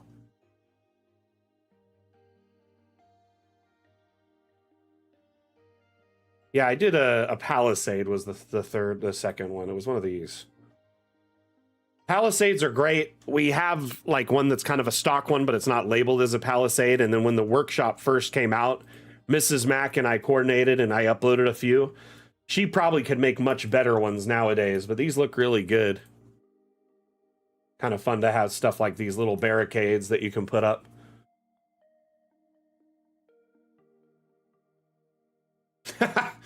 the DA workshop benchmark. Someone make a collection with every asset in it, and then let us know so we can just subscribe to that collection and call it a day.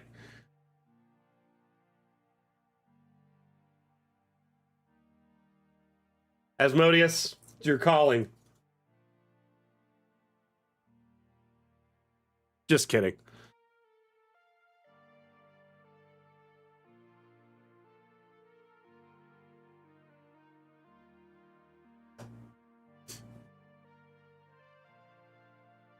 Oh.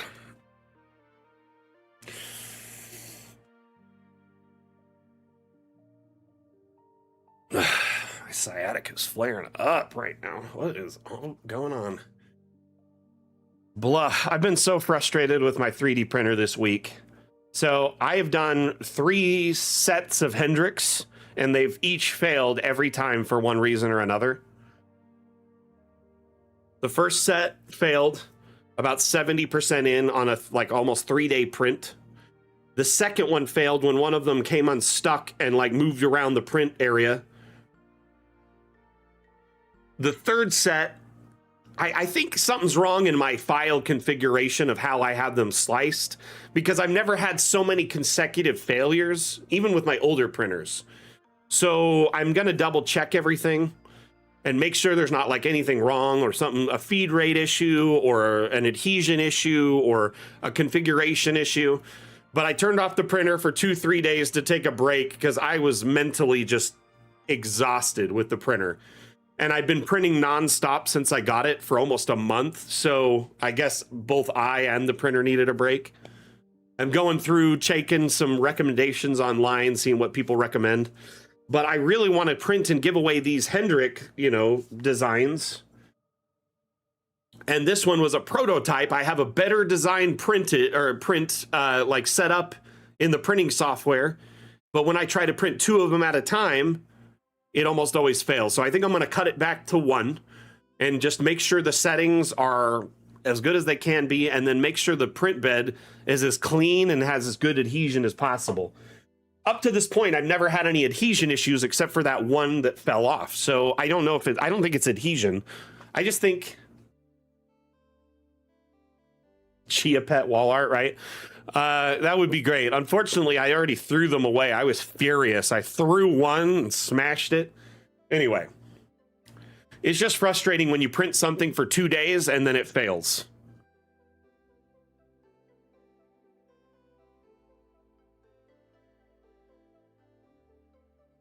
One thing that's nice about this printer, though, is it alerts me when it fails because it has failure detection. So it doesn't fail for long, and then it lets me know. And then it's like, hey, you need to come grab this before it gets worse, because a failed print can ruin your printer, too. Anyway. Ugh. I need to spend some time, do a tear down, make sure everything in it's clean, make sure all the gears are clean, there's nothing clogging them. Yeah, see, I was going to do a giveaway with the plush and the 3D print. I talked to the devs. They're like, wait, we want to see the 3D prints first. So I was like, okay, I'll put it off for like a week or 2. That week spiraled into like 4 weeks because of all the failures on the print and delays on shipping.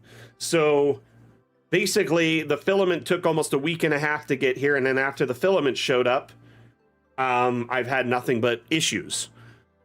So I think what I'll do is just do a standalone giveaway for Hendrik, but what I'm going to do is I'll start the giveaway when I get back from my vacation. That way it's something I don't have to manage while I'm gone. You know what I mean?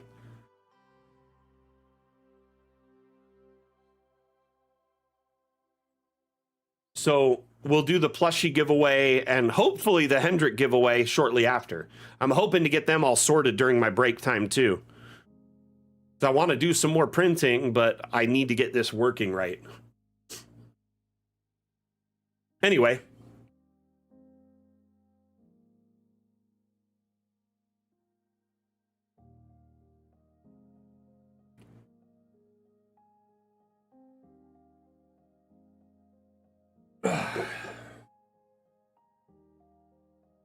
Load DA back up.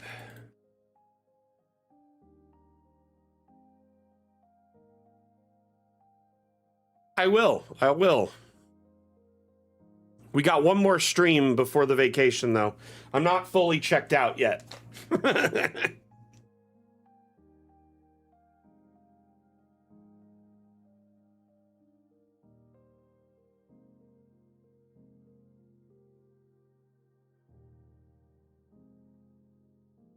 By the way, the dam challenge, yep, has been extended. I'll put a note on that in our Discord, letting everyone know. I'll also update the original post, and I'll put a new calendar post in there.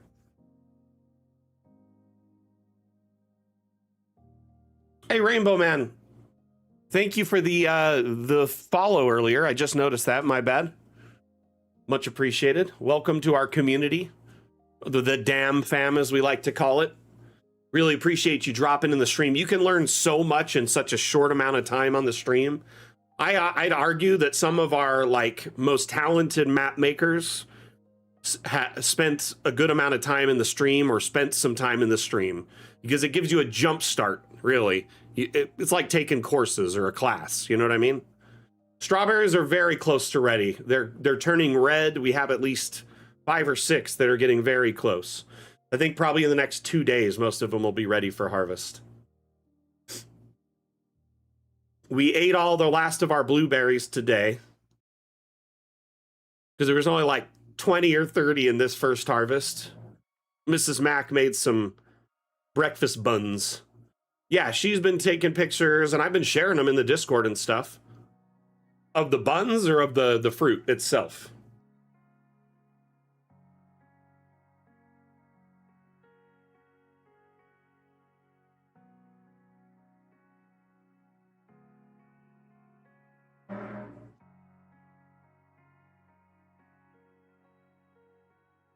Well, that would make it a fun class, right, DG Online?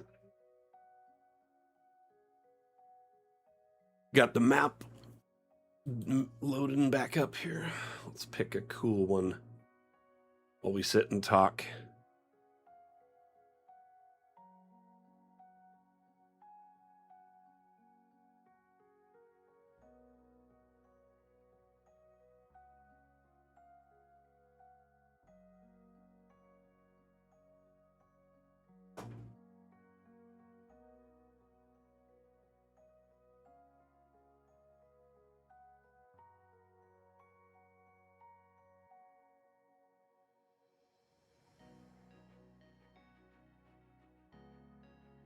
But if you go back even further, there's some images of the garden showing some of the fruit kind of starting to bud. I have some updates going back once every week or so for the last couple of weeks. I think. Man, I may have forgotten to send some in our Discord and sent them directly to my grandpa only. No, there's some blueberry ones on the 11th that show them starting to bud. And then there is a post I did on the 23rd. So every couple of weeks or so.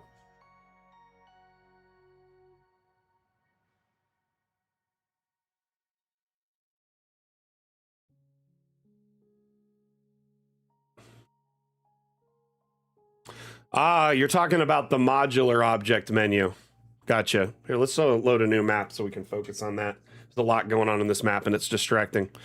So certain objects are what's called a modular object, right? Oops. I'm typing that because I was saying it out loud. So mainly things like pipes, things that fit together, connect together. Things with like a chain fitting or a rope fitting often are modular objects. But for right now, the vast assortment of them are pipes, right? Kind of pipe fittings like this. So if you place an object like this When you have it selected, if it's a modular object, it'll highlight a third tab in the menu, which in our next update, modular objects will have an icon over them in the object menu indicating that they are special. Variants, modular objects, etc., will all be highlighted in some way. So if you click the chain, it goes to the modular object menu automatically, and it says this indicates you want to link to this side. You can click an object and grab it and drag it over, or if you click the linkage type, it automatically adds one of that type. Does that make sense? Fortunately, because I moved this pipe, I kind of messed it up.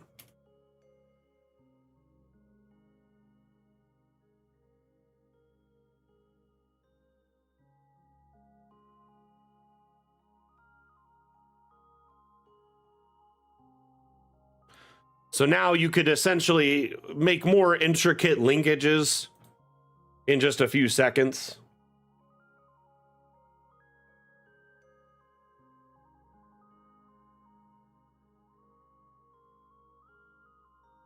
So notice here how I'm quickly just adding new things to the pipes.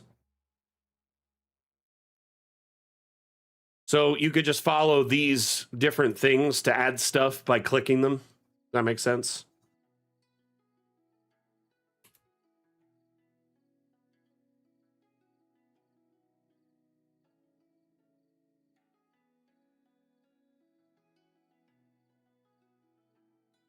So this is a great way to quickly attach a bunch of these fittings, and they'll automatically snap together too. Even if you grab them out of the menu, they'll recognize, as long as certain object properties are on, they usually will snap to each other. Guess not. Huh. Weird. Well, but yeah, this allows you for like sewer pipes and these kind of fun like pipes for your like laboratories or breweries or kitchens or whatever. There's a few other objects that do it, and we're adding more and more each update. There are a few objects that do links as well. Not many. Mainly things that ropes or chains primarily. Like for instance, this is one of the objects that does it. So you could put a pole, like a link between these two poles, right? But what's fun about this is if you have multiples,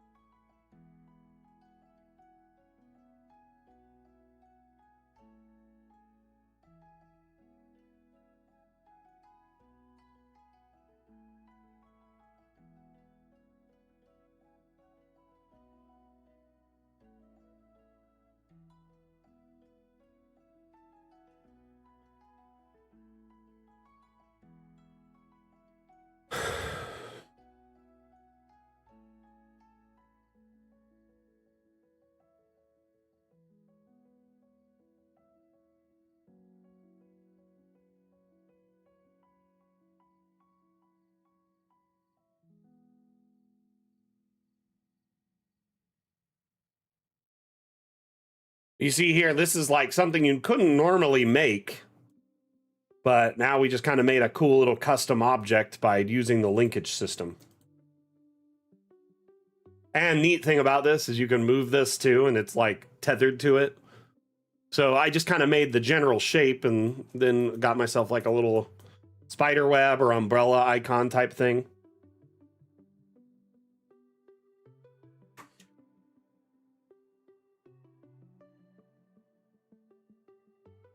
Oh.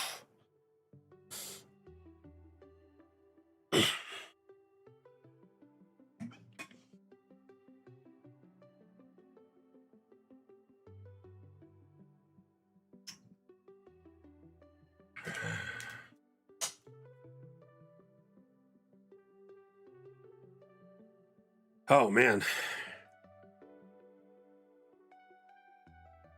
Very soon, actually. Rainbow Man, you've just been asking for things that are in the next update. So we're in early access right now, right? So we're not a fully complete launched product. though it does feel like we should be like, oh man, this is a really good tool. It feels like it's done. But when you go, why is it missing this? It should have this?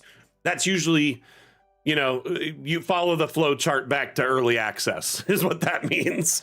So our next update is a big update for us. And it's essentially part 2 of an update we launched last year that we realized would be so big that we didn't want to delay it another year. So we cut it in 2 parts, released part of it last year and then part of it this year. No, you did nothing wrong at all. I'm just saying, like, you're so, like, honestly, you're on the cusp of greatness. We're almost there, my friend. We should have this update before the end of the summer. And essentially, you'll be able to rotate objects on any axis. You'll be able to select groups of objects and copy and paste them, or save them on the workshop as what's called a set, which means you could decorate a room of a certain size or an area and then save that grouping of decorations and then put it in another map. So you could prefab out like certain shaped houses or areas and fill them in automatically. Or if you have a set piece that moves from map to map, like a ship or an airship, something like that, makes it easier. Oh, you did nothing wrong, by the way. But our next update is going to be huge. Object rotation on any axis.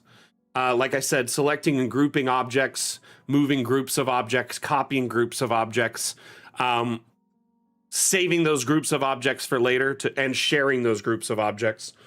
What else do we got? Over close to I think 700 new objects in this update. Including like a new update to how like things like flags, carpets, shields work and all their heraldry on them and how you can customize them. Tons of new stuff. A new biome type that's like a hand-drawn environment. So it'll be a blank white sheet background, like a piece of paper. And then you can do rooms and objects that look like they're hand-drawn. They're obviously pre-rendered graphics, but they look hand-drawn for that aesthetic. All sorts of new stuff coming along. Let's see, hopefully we're going to be adding mirroring in this update. Do you want to share the roadmap with them really quick?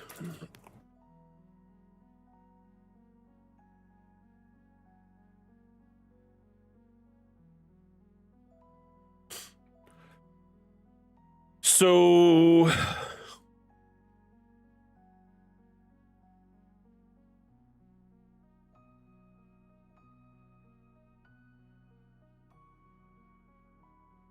looks like we'll likely be, full object rotation, select multiple objects, group, merge objects, more statue variety. Oh, you'll have custom tombstones, a few other things, like the ability to put custom text on certain objects.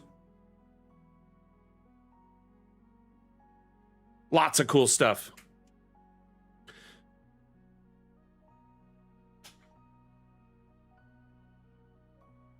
In our Discord, if you go up to the official content section, it shows a lot of the most recent stuff.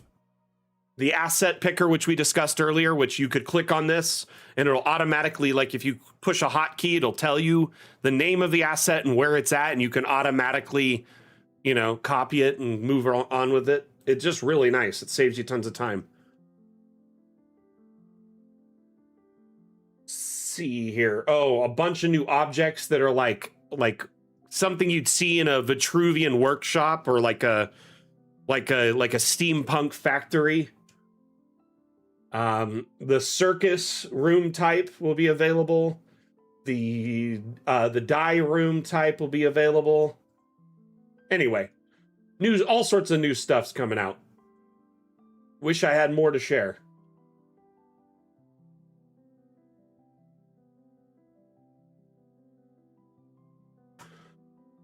I would say that update will likely be available before the end of the summer, though. So if you keep staying tuned to streams or our social media or our Discord, you'll be on top of when that is made available to the public.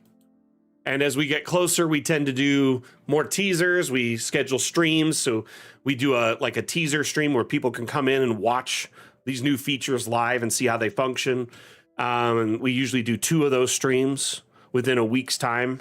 In addition to all that, as we get closer and closer, we'll for sure get a date. The devs don't like to say a date until they know for sure. So we don't like to be like those dev teams that be like, yeah, we're going to launch this day 2 years from now. And then when it gets there, you're like, we need to delay it another year. Anyway, so yeah, Monday is our next stream, by the way. And I think we need to start wrapping up the stream. I don't think I can sit anymore. My sciatic nerve is driving me crazy.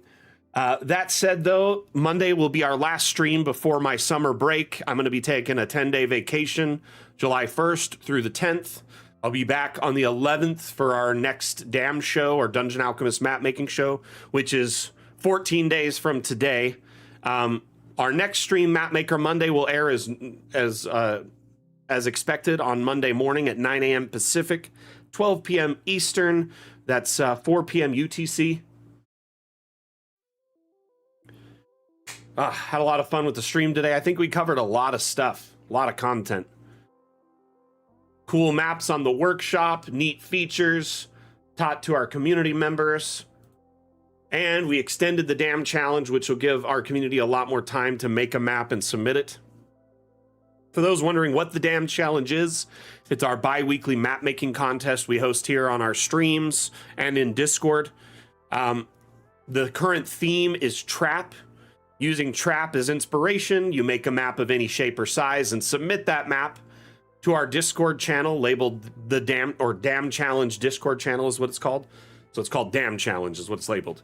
In that channel, pinned at the top of the channel, there's some rules. It's like 4 rules. You basically need to follow those rules to qualify. As long as you submit your entry and follow those rules, submit your entry before the deadline, you have a chance to win a $10 Hero Forge gift card, and your map is the first map featured during our Dam Challenge segment. Additionally, it's featured in our weekly newsletter, the Cartomancer Chronicles. So it gets a lot of eyes on your work, a lot of people downloading it and checking it out. And you get a little bit of a prize, and you get to flex your map making muscle on the cartographer community. Just kind of show them what you got. Anyway, thank you everyone for tuning in today. We'll be back Monday with Mapmaker Monday while I build a map live. We're actually currently working on a big palace, an ice palace. Let me open that up so you can take it out and check it out before we take off. We got most of the structure of the ice palace settled. I'm going to start decorating it, I think, this next stream.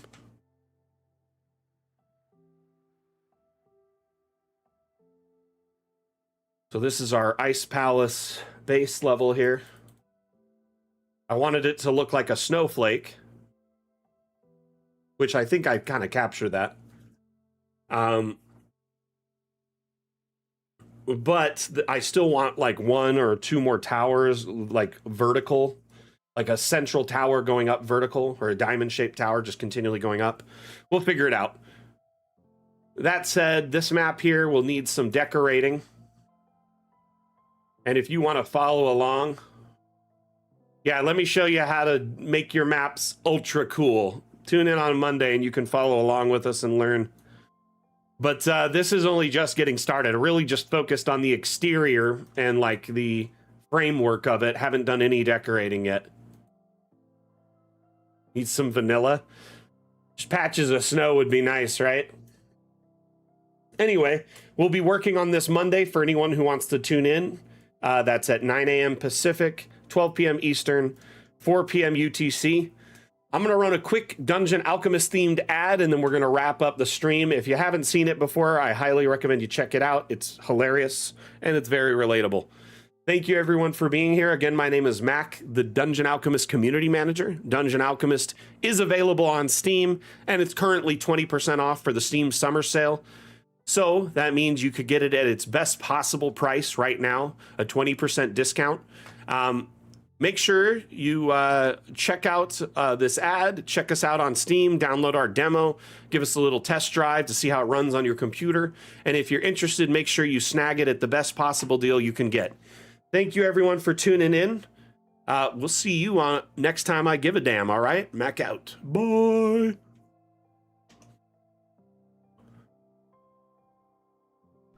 You stand before the long, dark road to the fabled realm of Goyak-Ta. And before... What do we see? I don't know, a goblin. I kill him. But before she does, I, Gilliam of Firth, demand to know the goblin's name. Hi, my name is Woblin. Where do you live there, Woblin?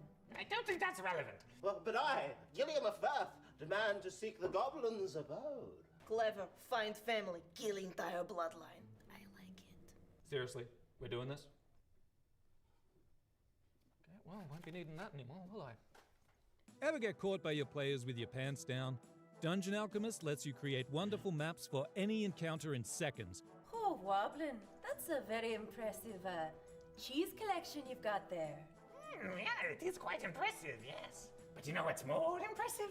This map I have To the fabled realm of Goyak-Ta. Please take it and leave. Close the door behind you. Mr. Woblin, I cannot help but notice that you have a secret tunnel underneath your cabinet. Care to explain? Download Dungeon Alchemist, the AI-powered mapmaker, on Steam today. All right, everyone. Thank you for tuning in. Appreciate you all very, very much. And we'll see you next time I give a damn, all right? Mac out.